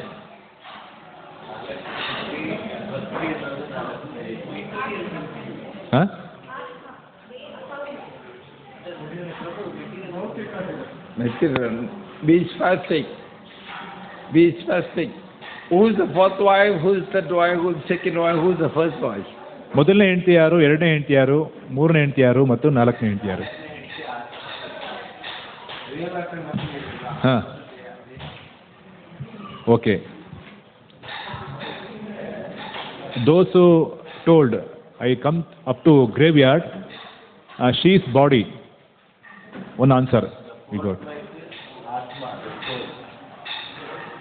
Okay, the answer is the fourth wife is our body. ನಾಲ್ಕನೇ ಹೆಂಡತಿ ಅಂದರೆ He'll never come with us after we die. ನಾವು ಸತ್ತ ಮೇಲೆ ಹಿಂದೆ ಬರದೇ ಇರೋವಂಥದ್ದು. The third wife is our money and wealth. Somebody will take our money and wealth. ಮೂರನೇ ಹೆಂಡತಿ ಯಾರು ಹೇಳಿರ್ತಾಳಲ್ಲ ನಾನು ಸತ್ತ ಮೇಲೆ ಬೇರೆ ಮದುವೆ ಆಗ್ತೀನಿ ಅಂತ, ಅವ್ರು ಯಾರು ಅಂದರೆ ನಮ್ಮ ಹಣ ಮತ್ತು ಐಶ್ವರ್ಯ. Second wife is our family relative, only come up to graveyard. ಎರಡನೇ ಹೆಂಡತಿ ಅಂದರೆ ನಮ್ಮ ಬಂಧುಗಳು ಮತ್ತು ಹೆಂಡತಿ ಅವ್ರು ಏನು ಮಾಡ್ತಾರೆ ಅಂತ ಹೇಳಿದ್ರೆ ಸತ್ತಾಗ ನಮ್ಮ ಸ್ಮಶಾನದಲ್ಲಿ ಅಲ್ಲಿವರೆಗೂ ಮಾತ್ರ ಜೊತೆಲಿ ಬರ್ತಾರೆ. And the first wife is a Paramatma super soul who will come with us wherever we go, but through our life we forget about super soul. ಮೊದಲನೇ ಹೆಂಡತಿ ಅಂದರೆ ಯಾರು ನಮ್ಮ ಹೃದಯದಲ್ಲಿ ಸ್ಥಿತ ಆಗಿದ್ದಾರಲ್ಲ ಪರಮಾತ್ಮ, ಅವರು ಸದಾಕಾಲ ನಮ್ಮ ಜೊತೆಲೇ ಇದ್ದಾರೆ. ಆದರೆ ನಾವು ಯಾವತ್ತೂ ಅವ್ರ ಕಡೆ ಗಮನನೇ ಕೊಟ್ಟಿಲ್ಲ, ಅವ್ರ ಕಡೆ ನೋಡಿಲ್ಲ, ಅವ್ರನ್ನ ನಾವು ಮಾತಾಡಿಸಿಲ್ಲ, ಅವ್ರಿಗೆ ನಾವು ಯಾವುದೇ ರೀತಿಯಾದ ಸತ್ಕಾರಗಳನ್ನು ಮಾಡಿಲ್ಲ. ಆದರೆ ಪರಮಾತ್ಮ ಆಗಿ ಅವ್ರು ಏನು ಮಾಡ್ತಾ ಇದ್ದಾರೆ, ನಾವು ಎಲ್ಲಿಗೆ ಹೋದರೆ ನಮ್ಮ ಜೀವನದ ಕೊನೆವರೆಗೂ ಸಹ ಅವರು ನಾವು ಎಲ್ಲೆಲ್ಲಿ ಹೋಗ್ತೀವೋ ಅಲ್ಲೆಲ್ಲ ಅವರು ನಮ್ಮನ್ನು ಫಾಲೋ ಮಾಡ್ಕೊಂಡು ಬರ್ತಾ ಇದ್ದಾರೆ. ಅವ್ರು ಯಾರು? ಪರಮಾತ್ಮ. So always remember, while living, of course we need this body, we need family, we need money. While living, ನಮಗೆ ಜೀವನ ಮಾಡಲಿಕ್ಕೆ ಇದೆಲ್ಲ ಬೇಕು. ನಮಗೆ ಒಂದು ಒಳ್ಳೆ ದೇಹ ಬೇಕು, ಅದಾದಮೇಲೆ ಹಣ ಬೇಕು, ಅದಾದಮೇಲೆ ನಮ್ಮ ಪರಿವಾರ ಬೇಕು, ಹೆಂಡತಿ ಬೇಕು, ಎಲ್ಲ ಬೇಕು. but always remember, all these are temporary, only exist in this while we're living in this world, while we're living. ಆದರೆ ಇದೆಲ್ಲ ನಮ್ಗೆ ಏನಕ್ಕೆ ಬೇಕು ಅಂದರೆ ನಾವು ಜೀವನ ಮಾಡಲಿಕ್ಕೋಸ್ಕರ ಮಾತ್ರ ಅಗತ್ಯ ಇದೆ ಅಷ್ಟೇ. The one eternally with us is Paramatma, will go wherever we go. ಆದರೆ ಶಾಶ್ವತವಾಗಿ ಒಬ್ಬರು ನಮ್ಮ ಹಿಂದೆ ಬರ್ತಾರೆ. ಅವ್ರು ಯಾರು ಅಂದರೆ ಪರಮಾತ್ಮ. ಆ ಪರಮಾತ್ಮ ಶಾಶ್ವತವಾಗಿ ನಾವು ಎಲ್ಲೆಲ್ಲಿ ಹೋಗಲಿ, ಯಾವುದೇ ಜೀವನವನ್ನು ಪಡ್ಕೊಳ್ಳಿ, ಅವ್ರು ನಮ್ಮ ಹಿಂದೆ ಬರ್ತಾ ಇರ್ತಾರೆ. And that Paramatma is Krishna Paramatma. ಆ ಪರಮಾತ್ಮ ಯಾರು ಅಂದರೆ ಬೇರೆ ಯಾರು ಅಲ್ಲ, ಕೃಷ್ಣ ಪರಮಾತ್ಮ. Once there was a private plane flying. ಒಂದ್ಸರಿ ಒಂದು ಪ್ರೈವೇಟ್ ಏರೋಪ್ಲೇನ್ ಆಕಾಶದಲ್ಲಿ ಹಾರಾಡ್ತಾ ಇತ್ತು. And there were 4 passengers in that plane. 4 ಜನ ಪ್ಯಾಸೆಂಜರ್ಗಳು ಆ ಒಂದು ಏರೋಪ್ಲೇನಲ್ಲಿ ಪ್ರಯಾಣ ಮಾಡ್ತಾ ಇದ್ರು. There was one doctor. ಒಬ್ರು ಡಾಕ್ಟರ್ ಇದ್ರು. There was one lawyer. ಒಬ್ರು ಲಾಯರ್ ಇದ್ರು. There was one priest. ಒಬ್ರು ಸಾಧು ಇದ್ರು. And there was one boy. ಒಬ್ಬ ಹುಡುಗ ಇದ್ದ. All of a sudden the plane had some engine problem and it was coming down to crash. ಒಂದ್ಸರಿ ತಕ್ಷಣ ಏನಾಯ್ತು, ಏನೋ ಒಂದು ಆಕ್ಸಿಡೆಂಟ್ ಆಗಿ ಅದಕ್ಕೆ ಅದರಲ್ಲಿ ತೊಂದರೆಯಾಗಿ ವಿಮಾನದಲ್ಲಿ ಕೆಳಗಡೆ ಬರ್ತಾ ಇತ್ತದು. So the pilot tried his level best to save the plane. Sorry, the pilot tried his level best to save the plane. ಆ ಪೈಲಟ್ ಏನು ಮಾಡ್ತಾ ಇದ್ದಾನೆ, ತಮ್ಮ ಪ್ರಯತ್ನ ಎಲ್ಲ ಮಾಡಿ ಆ ಒಂದು ವಿಮಾನವನ್ನು ಉಳಿಸಲಿಕ್ಕೆ ಪ್ರಯತ್ನ ಮಾಡ್ತಾ ಇದ್ದಾನೆ. He couldn't. ಅವ್ರಿಗೆ ಅದನ್ನು ಮಾಡೋಕ್ಕಾಗ್ತಾ ಇಲ್ಲ. So he announced to the passengers. ಅವ್ರಿಗೆ ಪ್ಯಾಸೆಂಜರ್ಗೆಲ್ಲ ಅನೌನ್ಸ್ ಮಾಡ್ತಾರೆ, I'm sorry, I couldn't save the plane. There are 3 parachutes in the plane. So for you, take it and jump off from the plane. ನಾನು ಎಷ್ಟೇ ಪ್ರಯತ್ನ ಮಾಡಿದ್ರು ಈ ಒಂದು ಏರೋಪ್ಲೇನ್ನ ಉಳಿಸೋಕ್ಕಾಗೋದಿಲ್ಲ. ಆದರೆ ಏರೋಪ್ಲೇನಲ್ಲಿ 3 parachute ಇದೆ, ಅದನ್ನು ತಗೊಂಡು ನೀವು ಕೆಳಗಡೆ ಇಳಿರಿ ಅಂತ. But there are 4 passengers, 3 parachutes. 4 passenger ಇದ್ದಾರೆ, 3 ಪ್ಯಾರಾಚೂಟ್ ಇದೆ. So first the doctor took a parachute. Doctor ಆಗಿದ್ದವನು ಆ ಪ್ಯಾರಾಚೂಟ್ನ ತಗೊಂಡ, and put on it, ಅವನ ಮೇಲೆ ಹಾಕೊಂಡು and said, I'm doctor, I need to live to save the world. ನನಗೆ ಇಡೀ ಜಗತ್ತನ್ನ ನಾನು ಕಾಪಾಡೋದಿದೆ, ಎಲ್ಲರಿಗೂ ವೈದ್ಯ ಮಾಡೋದಿದೆ, ಅದಕ್ಕೋಸ್ಕರ ನಾನು ಹಾರ್ತೀನಿ ಅಂದ. So he jumped out from the plane. ಅವನು ಏರೋಪ್ಲೇನಿಂದ ಜಂಪ್ ಮಾಡ್ದ. So left 2 more. So next the lawyer came. ಎರಡನೇದಾಗಿ ಲಾಯರ್ ಬಂದ. He said, we are lawyers, are the most intelligent people in the world. ನಾವು ಲಾಯರ್ಗಳು ಬಹಳ ಬುದ್ಧಿವಂತರು ಈ ಜಗತ್ತಲ್ಲಿ. So we have to live. ನಾವು ಜೀವನ ಮಾಡಬೇಕು. So he took 1 parachute and jumped off. ಅವರೊಂದು ಪ್ಯಾರಾಶೂಟ್ ಹಾಕೊಂಡು ಕೆಳಗಡೆ ಜಂಪ್ ಮಾಡಿದ್ರು. And finally left 1 parachute only. ಒಂದೇ ಒಂದು ಪ್ಯಾರಾಶೂಟ್ ಇವಾಗ ಉಳಿದಿದೆ. But there was a priest and a boy. ಒಬ್ಬರು ಸಾಧು ಮತ್ತೆ ಒಬ್ಬ ಹುಡುಗ ಇದ್ದಾನೆ. So the priest told the boy. Priest ಏನು ಮಾಡಿದ್ರು, ಬಾಯ್ಗೆ ಹೇಳಿದ್ರು, see boy, I have lived enough. You are still young. Why don't you take the parachute and you jump? Let God decide by faith. ಆಗ ಆ ಸಾಧು ಹೇಳ್ತಾರೆ, ನೋಡು ಹುಡುಗ, ನಾನು ಭಾಳಷ್ಟು ಜೀವನವನ್ನು ಮಾಡಿದ್ದೀನಿ, ಆದರೆ ನೀನಿನ್ನೂ ಚಿಕ್ಕ ಹುಡುಗ ಆಗಿದೆಯಾ, ನೀನು ಈ ಪ್ಯಾರಾಶೂಟ್ ಹಾಕ್ಕೊಂಡು ಕೆಳಗಡೆ ಇಳಿಯ ಅಂತ. So the boy said to the priest. ಆಗ ಹುಡುಗ ಆ ಒಂದು ಸಾಧುಗಳಿಗೆ ಹೇಳ್ತಾರೆ, Father, you don't worry. ನೀವು ಚಿಂತೆ ಮಾಡಬೇಡಿ. You know, just now the lawyer jumped off with a parachute. ನೀವು ಲಾಯರ್ ಜಂಪ್ ಆಗಿ ಪ್ಯಾರಾಶೂಟ್ ಹಾಕೊಂಡು ಜಂಪ್ ಮಾಡಿದ್ರಲ್ಲ, Actually, he jumped off with my school bag. ಅವರು ನನ್ನ ಸ್ಕೂಲ್ ಬ್ಯಾಗ್ ಹಾಕೊಂಡು ಜಂಪ್ ಮಾಡಿಬಿಟ್ಟಿದ್ದಾರೆ. So we have to. ನಾವು ಎರಡಿದೆ, ನಾವಿಬ್ಬರು ಸೇವ್ ಆಗ್ಬೋದು ಅಂತ ಹೇಳ್ತಾರೆ. So everyone else will fly our own plane at the end of our life. So ನಾವು ಪ್ರತಿಯೊಬ್ಬರು ಸಹ ನಮ್ಮ ಒಂದು ವಿಮಾನಗಳನ್ನು ಹತ್ತಿ ಪ್ರಯಾಣವನ್ನು ಮಾಡ್ತಾ ಇದ್ದೀವಿ. So no pilot, no passenger to be in the plane. ಯಾರು ಪ್ಯಾಸೆಂಜರ್ ಆಗಲಿ ಆ ಒಂದು ವಿಮಾನ ಆಗಲಿ ಶಾಶ್ವತವಾಗಿರೋದು. You alone going to be in the plane. ನಾವೊಬ್ಬರೇ ಆ ಒಂದು ವಿಮಾನದಲ್ಲಿ ಇರ್ತೀವಿ.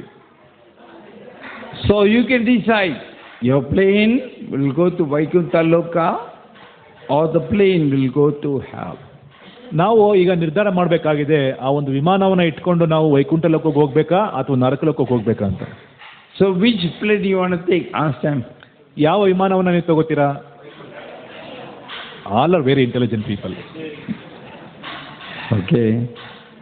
So Prabhupada has given us wonderful process to board the plane to Vaikuntha. ಶಿಲ ಪ್ರಭುಪಾದರು ವೈಕುಂಠಕ್ಕೆ ಹೋಗುವಂತ ಒಂದು ಒಳ್ಳೆ ಮಾರ್ಗವನ್ನು ನಮಗೆ ಕೊಟ್ಟಿದ್ದಾರೆ. So all of you going to go back to Vaikuntha in that plane. ನೀವೆಲ್ಲ ಆ ವೈಕುಂಠಕ್ಕೆ ಆ ಪ್ಲೇನ್ ಹತ್ಕೊಂಡ್ರೆ ವೈಕುಂಠಕ್ಕೆ ಖಂಡಿತವಾಗ್ಲೂ ಹೋಗ್ಬೋದು. Because you are hearing Harikatha. ಯಾಕೆ ಅಂತ ಹೇಳಿದ್ರೆ ನೀವೆಲ್ಲ ಬಹಳ ಶ್ರದ್ಧೆಯಿಂದ ಹರಿಕಥೆಯನ್ನ ಕೇಳಿಸ್ಕೊಳ್ತಾ ಇದ್ದೀವಿ. You are practicing as a devotee, chanting and doing so many service, so it's definitely you'll be in the first plane. ಯಾಕೆ ಅಂತ ಹೇಳಿದ್ರೆ ನೀವು ಭಗವಂತನ ನಾಮವನ್ನು ಶ್ರವಣ ಮಾಡ್ತಾ ಇದ್ದೀರಾ, ಕೀರ್ತನೆ ಮಾಡ್ತಾ ಇದ್ದೀರಾ, ಭಗವಂತನ ಪ್ರಸಾದವನ್ನು ಸೇವನೆ ಮಾಡ್ತಾ ಇದ್ದೀರಾ, ಭಕ್ತರ ಸಂಘ ಮಾಡ್ತಾ ಇದ್ದೀರಾ, ಖಂಡಿತವಾಗ್ಲೂ ಭಗವಂತ ನಿಮಗೆ ಆ ವೈಕುಂಠಕ್ಕೆ ಹೋಗುವಂತ ವಿಮಾನವನ್ನು ಹತ್ತಿಸ್ತಾರೆ. In Garda Purana, there's a very nice verse. Then at the destruction of the decayed senses, the numbing of the intelligence, the messenger of Yama comes near and life departs. ಇಲ್ಲಿ ಸಾಯೋ ಸಮಯದಲ್ಲಿ ನಮಗೆ ಆಗುವಂಥ ಡಿಸ್ಟ್ರಕ್ಷನ್ ಏನಿದೆ, ಆ ಒಂದು ಸಮಯದಲ್ಲಿ ಯಾರು ನಮ್ಮ ಸಹಾಯಕ್ಕೆ ಬರೋದಿಲ್ಲ ಅಂತ ಹೇಳ್ತಾರೆ. So actually it's very, very difficult at the time of death to remember Krishna. ಸಾಯೋ ಸಮಯದಲ್ಲಿ ಕೃಷ್ಣನ ಸ್ಮರಣೆ ಮಾಡಲಿಕ್ಕೆ ನಮಗಿರುವಂಥ ಅಡ್ಡಿ ಆತಂಕಗಳು ಏನೇನಿದೆ? Because when we are in a fine and healthy, we can't remember Krishna. Then how to remember Krishna when we are sick and with all the problems? ಆದರೆ ಸಾಯೋ ಸಮಯದಲ್ಲಿ ನಮ್ಗೆ ಚೆನ್ನಾಗಿರೋ ಕಾಲದಲ್ಲಿ ನಾವು ಭಗವಂತನ ಸ್ಮರಣೆ ಮಾಡೋಕ್ಕೆ ನಮಗೆ ಸಾಧ್ಯ ಆಗಲಿಲ್ಲ ಅಂತ ಹೇಳಿದ್ರೆ, ಸಾಯೋ ಸಮಯದಲ್ಲಿ ಬೇಕಾದಷ್ಟು ನಮಗೆ ತೊಂದರೆಗಳಿರುತ್ತೆ. ಆ ಸಮಯದಲ್ಲಿ ಹೇಗೆ ನಾವು ಭಗವಂತನ ಸ್ಮರಣೆ ಮಾಡೋಕ್ಕಾಗುತ್ತೆ? So Garga Purana said all your senses will be destroyed. See? Garga ಪುರಾಣದಲ್ಲಿ ಇದೆಲ್ಲ ಥರದ್ದು ಸಮಸ್ಯೆಗಳು ನಮಗೆ ಬರ್ತಾ ಇದೆ. All your intelligence will become numb. You can't do anything, paralyzed.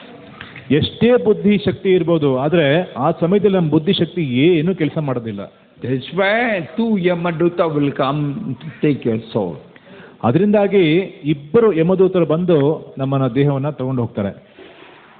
That is why Kulashika Alva pray in Mukundamala Shatra, O Lord, at this moment let the royal swan of mine enter the tangled stem of the lotus of your feet. How will it be possible for me to remember you at the time of death, when my throat will choked up with mucus bile in air? ಹಾಗಾಗಿ ಮುಕುಂದಮಾಲಾ ಸ್ತೋತ್ರದಲ್ಲಿ ಕುಲಶೇಖರ ಆಳ್ವಾರ್ ಅವರು ಪ್ರಾರ್ಥನೆ ಮಾಡ್ತಾ ಇದ್ದಾರೆ, ನನ್ನ ಶರೀರ ಸಕ್ಷಮವಾಗಿದ್ದಾಗ ನಾನು ನಿನ್ನ ನಾಮಗಳನ್ನು ಉಚ್ಚಾರಣೆ ಮಾಡುವಂಥ ಸಮಯದಲ್ಲಿ ನನಗೆ ಸಾವು ಬರಲಿ. ಯಾಕೆ ಅಂತ ಹೇಳಿದ್ರೆ ಸಾಯೋ ಸಮಯದಲ್ಲಿ ನಾನು ವೃದ್ಧ ಆದಾಗ ಕಫವಾತ ಪಿತ್ತಗಳು ಬಂದು ನನ್ನ ಗಂಟಲಲ್ಲಿ ಸೇರ್ಕೊಂಡಾಗ ನಿನ್ನ ನಾಮವನ್ನು ನಾನು ಜಪ ಮಾಡೋಕ್ಕಾಗೋದಿಲ್ಲ, ಈಗಲೇ ನನಗೆ ಮೃತ್ಯು ಬರಲಿ ಅಂತ ಅವ್ರು ಕೇಳ್ಕೊಳ್ತಾ ಇದ್ದಾರೆ. So Kulashika Alva praying, Krishna, take me now, let me go to you now, when I'm okay, I'm fine. Kulashekara Alvar ಅವರು ಪ್ರಾರ್ಥನೆ ಮಾಡ್ತಾ ಇದ್ದಾರೆ, ನಾನು ಸಕ್ಷಮ ಆಗಿದ್ದಾಗ, ನನ್ನ ಶರೀರ ಗಟ್ಟಿ ಇದ್ದಾಗ ನಾನು ನಿನ್ನ ನಾಮಸ್ಮರಣೆಯನ್ನು ಮಾಡ್ಬೋದಾಗಿದೆ, ಹಾಗಾಗಿ ಇದೇ ಸಮಯದಲ್ಲಿ ನಾನು ನಿನ್ನ ಹತ್ರ ಬರಬೇಕು ಅಂತ ಬಯಸ್ತಾ ಇದ್ದೀನಿ ಅಂತ ಕೇಳ್ಕೊಳ್ತಾರೆ. Now I can remember you, Krishna. ಹಾಗಾಗಿ ನಾನು ನಿನ್ನ ಸ್ಮರಣೆಯನ್ನು ಮಾಡ್ಬೋದು ಈಗ, ಈ presently. At the time of death, how I'm going to remember you with all mucus, bile, everything choke up?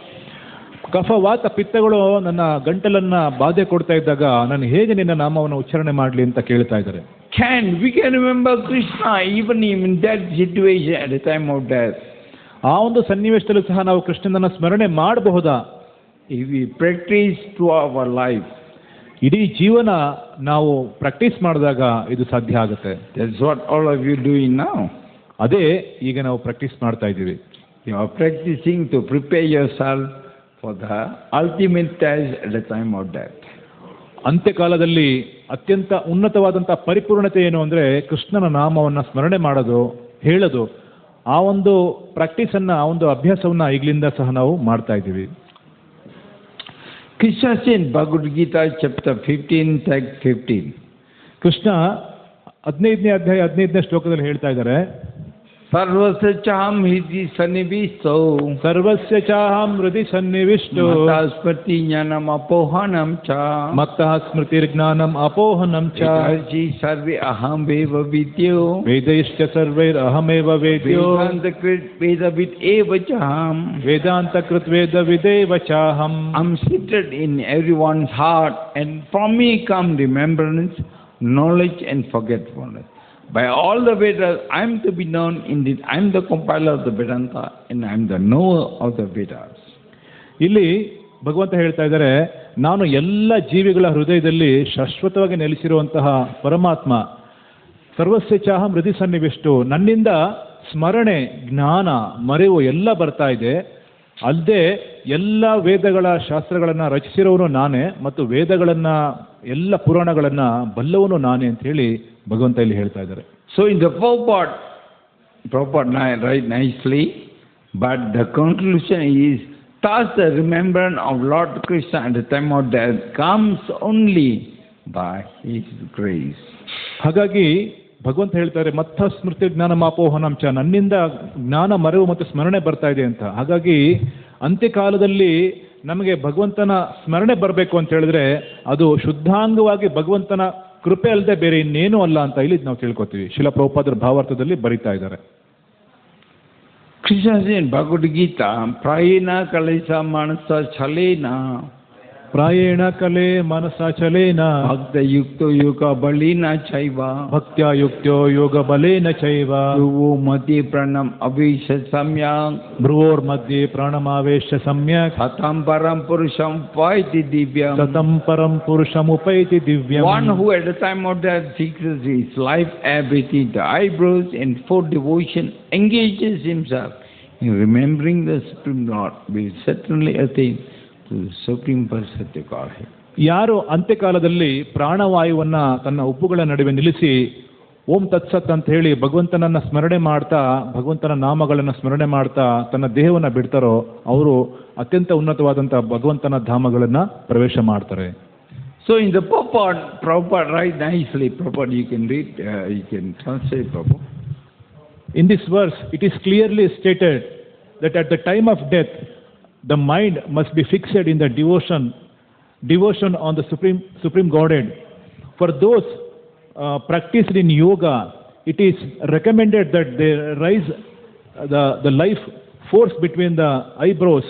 But for the pure devotees who does not practice such yoga, the mind should always be engaged in Krishna consciousness, so that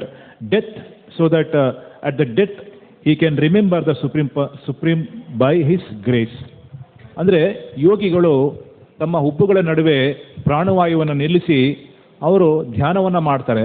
ಈ ಒಂದು ಪ್ರಕ್ರಿಯೆಗೆ ಒಂದು ವಿಶೇಷವಾದಂಥ ಯೋಗ ಅಂತ ಹೇಳ್ತಾರೆ. ಆದರೆ ಭಕ್ತರು ಇದನ್ನು ಪ್ರಾಕ್ಟೀಸ್ ಮಾಡದೇ ಇರ್ಬೋದು. ಆದರೆ ಭಕ್ತರು ತಮ್ಮ ಇಡೀ ಜೀವನ ಭಗವಂತನ ನಾಮಸ್ಮರಣೆ ಮಾಡ್ತಾ ಇದ್ದಿದ್ದರಿಂದ, ಕೃಷ್ಣ ಪ್ರಜ್ಞೆಯಲ್ಲಿ ಸ್ಥಿತ ಆಗಿರೋದ್ರಿಂದ ಭಗವಂತನ ಕೃಪೆಯಿಂದ ಅವರು ಭಗವಂತನ ನಾಮಸ್ಮರಣೆಯನ್ನು ಮಾಡಲಿಕ್ಕೆ ಸಾಧ್ಯ ಆಗುತ್ತೆ ಅಂತೇಳಿ ಶಿಲಾ ಪ್ರಭುಪಾದ ಇಲ್ಲಿ ಭಾವಾರ್ಥದಲ್ಲಿ ಬರಿತಾ ಇದ್ದಾರೆ. Once Priti Devi, the wife of Varahadev, asked Varaha Bhagavan. ಒಂದ್ಸರಿ ಪೃಥ್ವಿದೇವಿ ಅಂದರೆ ಭೂಮಾತೆ ವರಾಹದೇವರನ್ನ ಕೇಳ್ತಾ ಇದ್ದಾರೆ ಪ್ರಶ್ನೆ. Priti Devi asked Lord Varaha, "Oh my Lord, what happened if your devotee was unable to remember you at the time of death?" ಭೋ ಭಗವಂತ, ಅಂತ್ಯಕಾಲದಲ್ಲಿ ನಿನ್ನ ಭಕ್ತರು ನಿನ್ನನ್ನು ಸ್ಮರಣೆ ಮಾಡಲಿಕ್ಕೆ ಸಾಧ್ಯ ಆಗಿಲ್ಲ ಅಂದರೆ ಏನು ಮಾಡ್ಬೋದು, ಏನಾಗುತ್ತೆ? For the Lord answered, ಆಗ ವರಾಹ ದೇವರು ಉತ್ತರವನ್ನು ಕೊಡ್ತಾ ಇದ್ದಾರೆ. Yadivata doshene man ಯದಿವತಾದಿ ದೋಷೇನ bhakto mamna chasmare ಭಕ್ತೋ ಮಾಂ ನ ಚ ಸ್ಮರೆ aham smarami mad bhaktaha ಅಹಂ ಸ್ಮರಾಮಿ ಮದ್ಭಕ್ತಃ nayami paramam gati. ನಯಾಮಿ ಪರಮಂ ಗತಿಂ. If my devotee is unable to remember me at the time of death because of disturbances fell within the body at that time, then I shall remember my devotee and take him back to my supreme abode. Varaha Purana. ವರಾಹ ಪುರಾಣದಲ್ಲಿ ಈ ಒಂದು ವಿಶೇಷವಾದಂತಹ ಶ್ಲೋಕವನ್ನು ಹೇಳ್ತಾ ಇದ್ದಾರೆ. ಕೃಷ್ಣ ಸ್ವತಃ ಹೇಳ್ತಾ ಇದ್ದಾರೆ, ಅಂತ್ಯಕಾಲದಲ್ಲಿ ನನ್ನ ಭಕ್ತರೇನಾದರೂ ಅವರ ದೈಹಿಕ ಸ್ಥಿತಿ ಬಹಳ ಚಿಂತಾಜನಕವಾಗಿದ್ದಾಗ ಅವರೇನಾದರೂ ನನ್ನನ್ನು ಸ್ಮರಣೆ ಮಾಡಲಿಕ್ಕೆ ಸಾಧ್ಯ ಆಗದೆ ಇರಬಹುದು. ಆದರೆ ಅವರ ಅಂತ್ಯಕಾಲದಲ್ಲಿ ನಾನು ಅವರಿಗೆ ಸ್ಮರಣೆಯನ್ನು ಕೊಟ್ಟು ಅವರನ್ನು ಉದ್ಧಾರ ಮಾಡಿ ಭಗವಂತನ ನನ್ನ ಧಾಮಕ್ಕೆ ಕರ್ಕೊಂಡು ಹೋಗ್ತೀನಿ ಅಂತ ಹೇಳಿ ಭಗವಂತ ಆಶ್ವಾಸನೆಯನ್ನು ಕೊಡ್ತಾ ಇದ್ದಾರೆ. So one Prabhupada said, work now, samadhi later. ಆಗ ಹೇಳ್ತಾ ಇದ್ದಾರೆ, ನೀವು ಈಗ ಕೆಲಸ ಮಾಡಿ, ಈ ಸಮಾಧಿ ಅಂತ ಏನು ಜ್ಞಾನ ಯೋಗ ಅಂತ ಹೇಳ್ತಾ ಇದ್ರಲ್ಲ ಅದು ಆಮೇಲೆ ಅಂತ ಹೇಳ್ತಾರೆ. So you don't worry, am I going to remember Krishna at the time of death? You don't worry there. ಹಾಗಾಗಿ ಅಂತ್ಯಕಾಲದಲ್ಲಿ ನಾನು ಕೃಷ್ಣನ ಸ್ಮರಣೆ ಮಾಡ್ತೀನೋ ಇಲ್ವೋ ಅನ್ನೋದ್ರ ಬಗ್ಗೆ ನೀವು ಚಿಂತೆ ಮಾಡಬೇಡಿ. Just engage in Krishna's service. ನೀವು ಸರಳವಾಗಿ ಕೃಷ್ಣನ ಸೇವೆಯಲ್ಲಿ ನೀವು ನಿಮ್ಮನ್ನು ನಿಯೋಜನೆ ಮಾಡ್ಕೊಂಡಿರಿ. Even if you are unable to remember Krishna at the time of death, ನೀವು ಅಂತ್ಯಕಾಲದಲ್ಲಿ ಭಗವಂತನ ಸ್ಮರಣೆ ಮಾಡಕ್ ಆಗದೇ ಇದ್ರೂ ಕೂಡ Krishna said, I'll remember you Krishna ಹೇಳ್ತಾರೆ, ನಾನು ನಿಮ್ಗೆ ಆ ಸ್ಮರಣೆಯನ್ನ ಕೊಡ್ತೀನಿ ಅಂತ, and take you back to spiritual world. ನನ್ನ ಧಾಮಕ್ಕೆ ಕರ್ಕೊಂಡು ಹೋಗ್ತೀನಿ ಅಂತ. Hare Krishna Hare Krishna Krishna Krishna Hare Hare Hare Rama Hare Rama Rama Rama Hare Hare. Once Adi Shankaracharya was in Kasi. ಆದಿಶಂಕರಾಚಾರ್ಯರು ಒಂದ್ಸರಿ ಕಾಶಿಯಲ್ಲಿದ್ದಾಗ He saw an old man. ಒಬ್ಬ ಬಡ ಬ್ರಾಹ್ಮಣ ಬಹಳ ಮುದುಕಾಗಿರೋನ್ನ ಅವ್ರು ನೋಡ್ತಾರೆ. He was memorizing Sanskrit words. ಅವರು ಸಂಸ್ಕೃತ ಶ್ಲೋಕಗಳನ್ನ ಅಭ್ಯಾಸ ಮಾಡ್ತಾ ಇದ್ರು. He was reading Nyaya philosophy. ಅವರು ನ್ಯಾಯಶಾಸ್ತ್ರವನ್ನ ಓದ್ತಾ ಇದ್ರು. Because of his old age, he was having difficulty memorizing Sanskrit. ಆದರೆ ವಯಸ್ಸಾದಂಥ ಕಾಲದಲ್ಲಿ ಅದೆಲ್ಲ ಅವರ ನೆನಪಲ್ಲಿ ಇಟ್ಕೊಳ್ಳೋಕೆ ಬಹಳ ಕಷ್ಟ ಆಗ್ತಾ ಇತ್ತು. Being pity with him, ಆದರೆ ಅವ್ರನ್ನ ನೋಡಿ ಅನುಕಂಪ ತೋರಿಸಿ Adi Shankaracharya sang, ಆದಿಶಂಕರಾಚಾರ್ಯರು ಹೇಳ್ತಾರೆ, Bhaja Govindam, Bhaja Govindam, Govindam Bhaja Mudamate, Samprapti Saniti Kale, Nahi Nahi Rakchindu Krinkarine, Samprapti Saniti Kale, Nahi Nahi Rakchindu Krinkarine, Bhaja Govindam, Bhaja Govindam, Govindam Bhaja Mudamate. Vakshi Govinda, Vakshi Govinda, Vakshi Govinda. Oh fool! The rules of grammar will not save you at the time of death. ಆದಿಶಂಕರಾಚಾರ್ಯರು ಆ ವಯಸ್ಸಾಗಿರೋರನ್ನ ನೋಡಿ ಅವರು ಅನುಕಂಪ ತೋರಿಸಿ ಹೇಳ್ತಾ ಇದ್ದಾರೆ, ಭಜ ಗೋವಿಂದಂ ಭಜ ಗೋವಿಂದಂ ಗೋವಿಂದಂ ಭಜ ಮೂಢಮತೆ. ನಿನಗೆ ಬಹಳ ಬುದ್ಧಿಹೀನ ಆಗಿದೆ, ನೀನು ಈ ನ್ಯಾಯಶಾಸ್ತ್ರ ಈ ಅರ್ಥಶಾಸ್ತ್ರಗಳನ್ನೆಲ್ಲ ಓದಿ ತಲೆಯಲ್ಲಿ ಇಟ್ಕೊಳ್ಳೋದು ಬಹಳ ಕಷ್ಟ ಆಗಿದೆ, ನಿನಗೆ ಮೊದಲೇ ವಯಸ್ಸಾಗಿದೆ. ಹಾಗಾಗಿ ಭಜ ಗೋವಿಂದಂ ಮೂಢಮತಿ, ಈ ವ್ಯಾಕರಣ ಜ್ಞಾನವೆಲ್ಲ ನಿನಗೆ ಅಂತ್ಯಕಾಲದಲ್ಲಿ ನಿನಗೆ ಸಹಾಯ ಮಾಡೋದಿಲ್ಲ. ಹಾಗಾಗಿ ಸರಳವಾಗಿ ನೀನು ಗೋವಿಂದನ ಭಜನೆ ಮಾಡು, ಅದು ನಿನ್ನ ಅಂತ್ಯಕಾಲಕ್ಕೆ ಸಹಕಾರ ಮಾಡುತ್ತೆ ಅಂತ ಹೇಳ್ತಾ ಇದ್ದಾರೆ. Whose incarnation was Adi Shankaracharya? ಆದಿಶಂಕರಾಚಾರ್ಯರು ಯಾರ ಅವತಾರ? ಶಿವನ ಅವತಾರ. Lord Shiva telling this. ಶಿವನ ಇದನ್ನ ಹೇಳ್ತಾ ಇದ್ದಾರೆ. And next verse 22, Adi Shankaracharya said, 22ನೇ ಶ್ಲೋಕದಲ್ಲಿ ಈ ರೀತಿ ಹೇಳ್ತಾ ಇದ್ದಾರೆ, ಪುನರಪಿ ಜಾನನಂ ಪುನರಪಿ ಮರಣಂ ಪುನರಪಿ ಜನನಿ ಜಾತರಿ ಸಾಯನಂ ಯಾ ಸಂಸಾರೇ ಬಹುದುಸ್ತಾರೇ ಕೃಪಾಯೇ ಪರೇ ಪಾಯಿ ಮುರಾರಿ ಭಜ ಗೋವಿಂದಂ ಭಜ ಗೋವಿಂದಂ ಗೋವಿಂದಂ ಭಜ ಮೂಢಮತೆ. But again, death again resting in mother's womb, it is indeed hard to cross this boundless ocean of samsara. O Murari, by your causeless mercy, please protect me from these transmigratory pleasures. ಇಲ್ಲಿ ಹೇಳ್ತಾ ಇದ್ದಾರೆ, ಪುನರಪಿ ಜನನಂ ಪೂರ್ಣಪಿ ಮರಣಂ. ಪದೇ ಪದೇ ನಮಗೆ ಜನನ ಮತ್ತು ಮರಣ ಆಗ್ತಾ ಇದೆ, ತಾಯಿ ಗರ್ಭದಲ್ಲಿ ಮತ್ತೆ ಮತ್ತೆ ಜನ್ಮ ಸಿಗ್ತಾ ಇದೆ. ಆದರೆ ಈ ಸಂಸಾರದ ದುಃಖ ಸಾಗರದಿಂದ ಒಬ್ಬನು ಪಾರಾಗಬೇಕಾದ್ರೆ ಏನು ಮಾಡಬೇಕು? ಭಗವಂತನ ಮುರಾರಿಯನ್ನು ಯಾವಾಗ ಕೊಂಡಾಡ್ತಾರೆ ಅವ್ರಿಗೆ ಮತ್ತೆ ಪುನರಪಿ ಜನನ ಪುನರಪಿ ಮರಣ ಇಲ್ಲ ಅನ್ನೋದನ್ನ ಈ ಶ್ಲೋಕದಿಂದ ಅವರು ಹೇಳ್ತಾ ಇದ್ದಾರೆ. So Kirpaye Pare Pahi Murari. Only Murari, Krishna can save us from this cycle of birth and death. Murari ಅಂದ್ರೆ ಮುರ ಅಂದ್ರೆ ಮುರಾನು ರಾಕ್ಷಸನ ಸಂಹಾರ ಮಾಡಿರುವಂತಹ ಮುಕುಂದನೇ ಈ ಜನ್ಮ ಮೃತ್ಯು ಜರಾವ್ಯಾಧಿ ಚಕ್ರಗಳಿಂದ ನಮ್ಮನ್ನ ಪಾರು ಮಾಡಬಹುದೇ ಹೊರತು ಬೇರೆ ಯಾರಿಗೂ ಇದು ಸಾಧ್ಯ ಇಲ್ಲ ಅನ್ನೋದು ಈ ಒಂದು ಶ್ಲೋಕದಿಂದ ನಮಗೆ ತಿಳಿದು ಬರ್ತಾ ಇದೆ. So Sripa Adishankarachary's mother had darshan of Narayana at the time of death.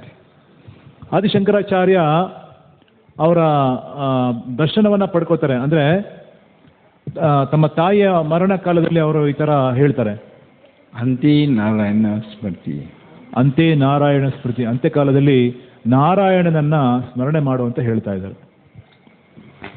3 things which never wait for man.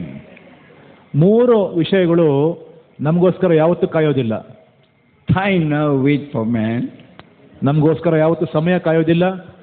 Tides in ocean never wait for man. ಸಮುದ್ರದ ಅಲೆಗಳು ನಮಗೋಸ್ಕರ ಕಾಯೋದಿಲ್ಲ. And death never wait for man. ಸಾವು ನಮಗೋಸ್ಕರ ಯಾವತ್ತೂ ಕಾಯೋದಿಲ್ಲ. So when death comes knocking our door, not a single moment will wait. We have to live. ಸಾಯೋ ಸಮಯದಲ್ಲಿ ನಾವು doctor ಹತ್ರ ಹೋಗ್ಬೋದು, ಡಾಕ್ಟರ್ ಹತ್ರ ಟ್ರೀಟ್ಮೆಂಟ್ ತಗೋತಾ ಇರ್ಬೋದು. ಆದರೆ ಯಮರಾಜ ಬಂದು ಬಾಗಿಲಲ್ಲಿ ನಿಂತ್ಕೊಂಡಿದ್ದಾಗ ಅವರು ಒಂದು ಕ್ಷಣ ಕೂಡ ಕಾಯೋದಿಲ್ಲ. So always be prepared that death will come any moment.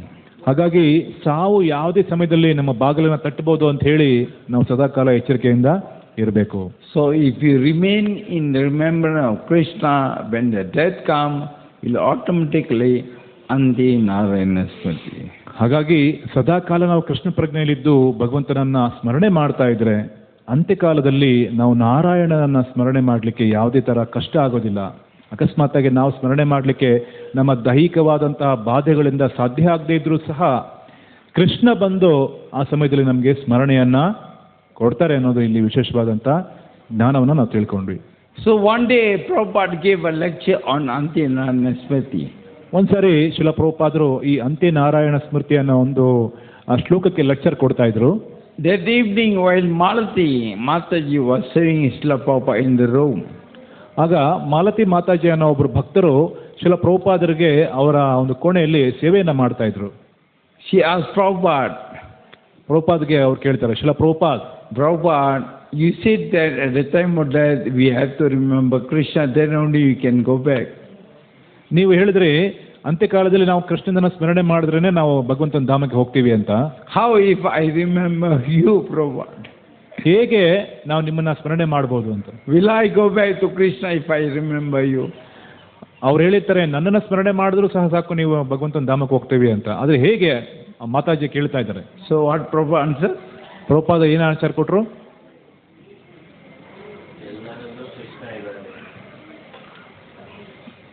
Prabhupada said, yes, you will go back. Yes. Prabhupada ಹೇಳ್ತಾರೆ, ನಿಜವಾಗ್ಲೂ ನೀವು ಹೋಗ್ತೀರಾ ಅಂತ. So even if you remember your spiritual master, you will go back home to Krishna. ನಿಮ್ಮ ಆಧ್ಯಾತ್ಮಿಕ ಗುರುಗಳನ್ನ ನೀವು ಸ್ಮರಣೆ ಮಾಡಿದ್ದೆ ಆದರೂ ಸಹ ನೀವು ಭಗವಂತನ ಧಾಮಕ್ಕೆ ವಾಪಸ್ ಹೋಗ್ಬೋದು ಅಂತ. Your guru will take you back to Krishna. ಯಾಕೆ ಅಂತ ಹೇಳಿದ್ರೆ ನಿಮ್ಮ ಗುರುಗಳು ನಿಮ್ಮನ್ನ ಭಗವಂತನ ಧಾಮಕ್ಕೆ ಸೇರಿಸೋವರೆಗೂ ಅವರು ಮತ್ತೆ ಜನ್ಮ ತಗೋತಾ ಇರ್ತಾರೆ. Prabhupada once said in a lecture that our mind should always be absorbed in Krishna thought. ನಮ್ಮ ಮನಸ್ಸು ಯಾವಾಗಲೂ ಕೃಷ್ಣನ ಧ್ಯಾನದಲ್ಲಿದ್ದಾಗ, so if by Krishna's grace at the time of that last moment of quitting his body, when every function of the body will be disordered, we can remember Krishna. ಅಂತ್ಯಕಾಲದಲ್ಲಿ ನಮ್ಮ ಶರೀರದ ದುರ್ಬಲತೆಯಿಂದ ಎಲ್ಲ ಅಂಗಾಂಗಗಳು ನಿಷ್ಕ್ರಿಯ ಆದರೂ ಸಹ ನಾವು ಕೃಷ್ಣನನ್ನ ಸ್ಮರಣೆ ಮಾಡಬಹುದು. Then our life is successful. ಆಗ ನಮ್ಮ ಜೀವನ ಪರಿಪೂರ್ಣ ಆಗುತ್ತೆ ಅಂತ ಹೇಳಿ. So we have to practice this. ಇದನ್ನ ನಾವು ಪ್ರಾಕ್ಟೀಸ್ ಮಾಡಬೇಕು. This everything whatever we are doing, it is practicing for the last moment. ಏನೆಲ್ಲ ನಾವು ಇಡೀ ಜೀವನ ಮಾಡ್ತಾ ಇದ್ದೀವೋ ಆ ನಮ್ಮ ಕಾರ್ಯಗಳೆಲ್ಲ ಸಹ ಅಂತ್ಯಕಾಲದಲ್ಲಿ ಭಗವಂತನನ್ನ ಸ್ಮರಣೆ ಮಾಡ್ಲಿಕ್ಕೋಸ್ಕರನೇ ನಿಯೋಜಿತ ಆಗಿದೆ. There is a Bengali proverb. ಒಂದು ಬಂಗಾಳಿ ಹಾಡು ಈ ರೀತಿ ಇದೆ, ಭಜನ ಕರ ಸಾಧನ, ಭಜನೆ ಕರ ಸಾಧನ, ಕರಮತಿ ಜನ್ನಿ ಹಯ. ಕರ ಮತ್ತೆ ಜನ್ಲಿ. How you are advancing in Krishna consciousness, that will be tested at the time of your death. ನೀವು ಯಾವ ರೀತಿ ಅಭ್ಯಾಸ ಮಾಡಿದಿರ ಕೃಷ್ಣ ಪ್ರಜ್ಞೆನ ಅನ್ನೋದು ನಿಮ್ಮ ಅಂತ್ಯಕಾಲದಲ್ಲಿ ಅದು ಅಂದ್ರೆ ಪರೀಕ್ಷೆಗೆ ಒಳಪಡುತ್ತೆ ಅಂತ ಹೇಳ್ತಾ ಇದ್ದಾರೆ. So all of you please remember this wonderful verse. Etavan sankhya yogabhyam, ಏತಾವಾನ್ Sankhya ಯೋಗಾಭ್ಯಾಂ, dharma parinichaya, ಸ್ವಧರ್ಮ ಪರಿನಿಷ್ಠಯ, janma labha parapumsam, ಜನ್ಮಲಾಭ ಪರಾಂ ಪುಂಸಾಂ, ante narayana smriti. ಅಂತೆ ನಾರಾಯಣ ಸ್ಮೃತಿ. The highest perfection of human life is to remember the person, the Godhead, at the end of life. ಒಬ್ಬ ಮನುಷ್ಯನ, ಒಬ್ಬ ಜೀವಿಯ ಅಂತ್ಯಕಾಲದಲ್ಲಿ ಅಂದ್ರೆ ಅತ್ಯುನ್ನತ ಪರಿಪೂರ್ಣತೆ ಅಂದ್ರೆ ಅವನು ಅಂತ್ಯಕಾಲದಲ್ಲಿ ಭಗವಂತನಾದ ದೇವೋತ್ತಮ ಪರಮ ಪುರುಷ ಕೃಷ್ಣನನ್ನ ಸ್ಮರಣೆ ಮಾಡೋದೇ ಆಗಿದೆ ಅಂತ ಇಲ್ಲಿ ಹೇಳ್ತಾ ಇದ್ದಾರೆ. Ante narayana smriti. ಅಂತೆ ನಾರಾಯಣ ಸ್ಮೃತಿ. So take your points. Always remember Krishna and never forget Krishna. ಇದನ್ನೆಲ್ಲ ನಾವು ನೆನಪಲ್ಲಿ ಇಟ್ಕೋಬೇಕಾಗಿರುವಂತ ಅಂಶಗಳು. ಯಾವಾಗಲೂ ನಾವು ಕೃಷ್ಣನನ್ನ ಸ್ಮರಣೆ ಮಾಡಬೇಕು, ಕೃಷ್ಣನನ್ನ ಯಾವತ್ತೂ ಮರಿಬಾರ್ದು. Hare Krishna. Srila Prabhupada ki ಜೈ. Prandal Srimad Bhagavatam ki jai. ಜೈ. Ante Narayana Smriti ki jai. ಜೈ. Nitai Gaur Premanandi. Hari Hari. Okay, I'm gonna have questions. Yes, ಈಗ ಪ್ರಶ್ನೆ ನೀವು ಮಾಡ್ತಾ ಇಲ್ಲ, ಪ್ರಶ್ನೆ ಅವ್ರು ಮಾಡ್ತಾ ಇದ್ದಾರೆ. For children, for the Mataji and for the Prabhus. ಮಕ್ಕಳಿಗೆ, ಮಾತಾಜಿಗಳಿಗೆ ಮತ್ತೆ ಪ್ರಭುಗಳಿಗೆ ಎಲ್ಲರಿಗೂ. Call the children to sit here. ಎಲ್ಲ ಮಕ್ಕಳು ಇಲ್ಲಿ ಬನ್ನಿ ದಯವಿಟ್ಟು. Children come. ಮಕ್ಕಳೆಲ್ಲ ಇಲ್ಲಿ ಬನ್ನಿ. ನಿಮಗೋಸ್ಕರ you answer correctly, I will give. ಮಕ್ಕಳಿಗೆಲ್ಲ ಒಂದು ವಿಶೇಷವಾದಂತಹ ಕೊಡುಗೆಯನ್ನ, ಗಿಫ್ಟ್ ಅನ್ನ ಕೊಡ್ತಾ ಇದ್ದಾರೆ. ಮಕ್ಕಳೆಲ್ಲ ಇಲ್ಲಿ ಬನ್ನಿ. ಇಲ್ಲಿ ಬನ್ನಿ, ಸ್ವಲ್ಪ ಜನ ಇಲ್ಲಿ ಬನ್ನಿ. ಪ್ರಭು clear the wire and they can sit here. ಆ ವೈರ್ ಸ್ವಲ್ಪ ಹಿಂದಕ್ಕೆ ತಗೊಳ್ಳಿ. ಎಸ್. Okay. ಬನ್ನಿ, ಇಲ್ಲಿ ಕೂತ್ಕೊಳ್ಳಿ. ಬನ್ನಿ ಮಕ್ಕಳೆಲ್ಲ ಬನ್ನಿ. Ma, see here, see, you're going to see the question here. ಪ್ರಶ್ನೆ ನಿಮ್ಗೆ ಇಲ್ಲಿ ಕಾಣುತ್ತೆ. You can sit there also, some can sit there also. Can sit there. You have to see the screen. ಬರ್ತಾ ಇಲ್ವಾ? Somebody touched the wire, I think. ಇಲ್ಲಿ power supply ನೋಡು. Off, I think somebody. It will on within okay. 1 minute, Prabhu.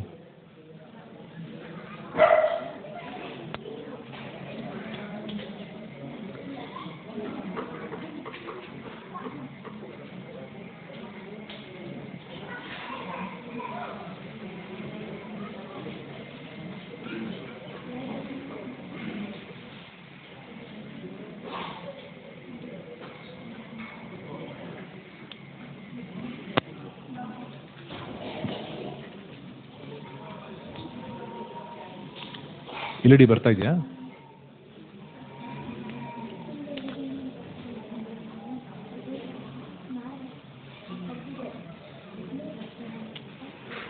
Can you see? Maybe you want to sit there. Can you sit there? And you can see. Yeah.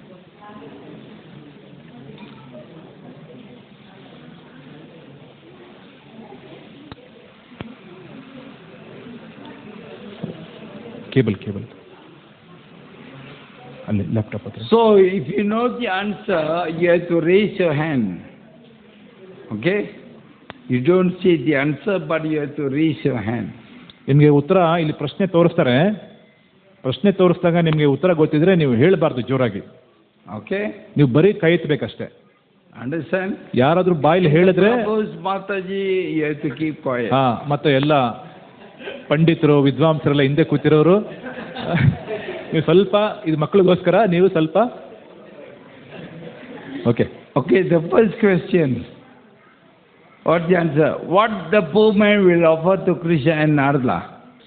Okay. Okay, very good.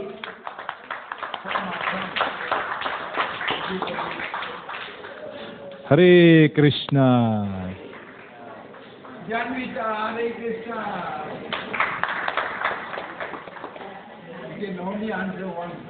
S, ಒಂದ್ಸರಿ ಮಾತ್ರ ಅಷ್ಟೇ. ಹಾಂ, yes. Okay, next question. Okay. What animal the rich man will become in his next life? Snake. Come on. Come. Okay. What's your name?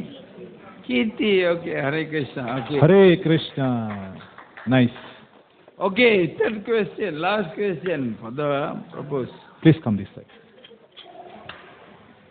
Keerthi. Okay. I'm going to be 1 minute. Okay. Next question. King Parshi will place what around Samika's rishi neck? What do you place? Snake.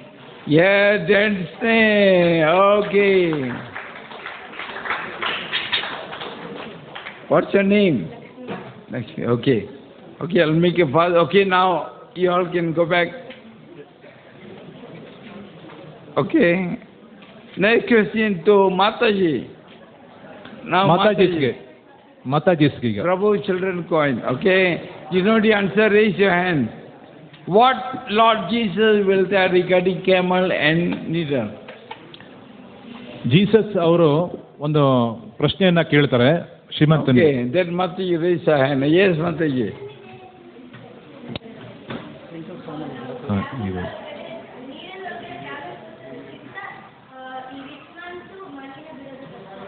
It's very difficult. Even a camel can go to a needle, but a rich man cannot go to Okay, go back to God. Come, Mataji.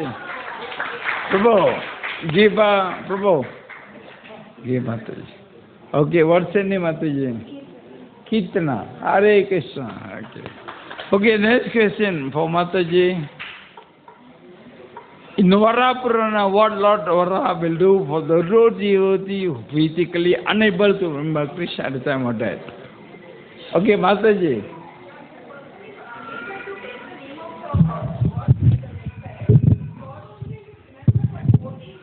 Yeah, okay, very good. Okay. Come, Mataji. Prabhu, give her. Prabhu, give her. Okay, next question for Mataji. What represent all the 4 wives of the king? 4 ಪತ್ನಿಯರು. Mataji, Mataji, okay. Yes.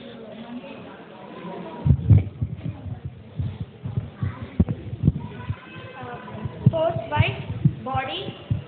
Third wife, money. Second wife, family and relatives. Third wife, Parmatma. Yeah, okay, very good. Come, Prabhu, give Mataji. Okay, next question to Prabhu. Prabhu's. ಪ್ರಭುಗಳಿಗೀಗ What are the 3 lives of Bharat Maharaj? First life is King Bharata, second life is Deer, third life is Devavara. Yeah. Come, Prabhu. Thank you. Hare Krishna. Okay, second question. What are the 3 things which never wait for man? Yes. One is time, another is time, another is death. Yeah. Haribo. Hare Krishna. Come, Prabhu. Thank you, Prabhu. Hare Krishna. Okay, last question for Prabhu. According to Srila Prabhupada, what is the success of human life? Antekale Narayana. Yeah, Antinanasmi. Haribo. Krishna at the time of death. Okay, Prabhu, thank you. Hare Krishna. Hare Krishna. Okay, Srila Prabhupada ki jai. Hare Jai. Krishna. Thank you very much. Hare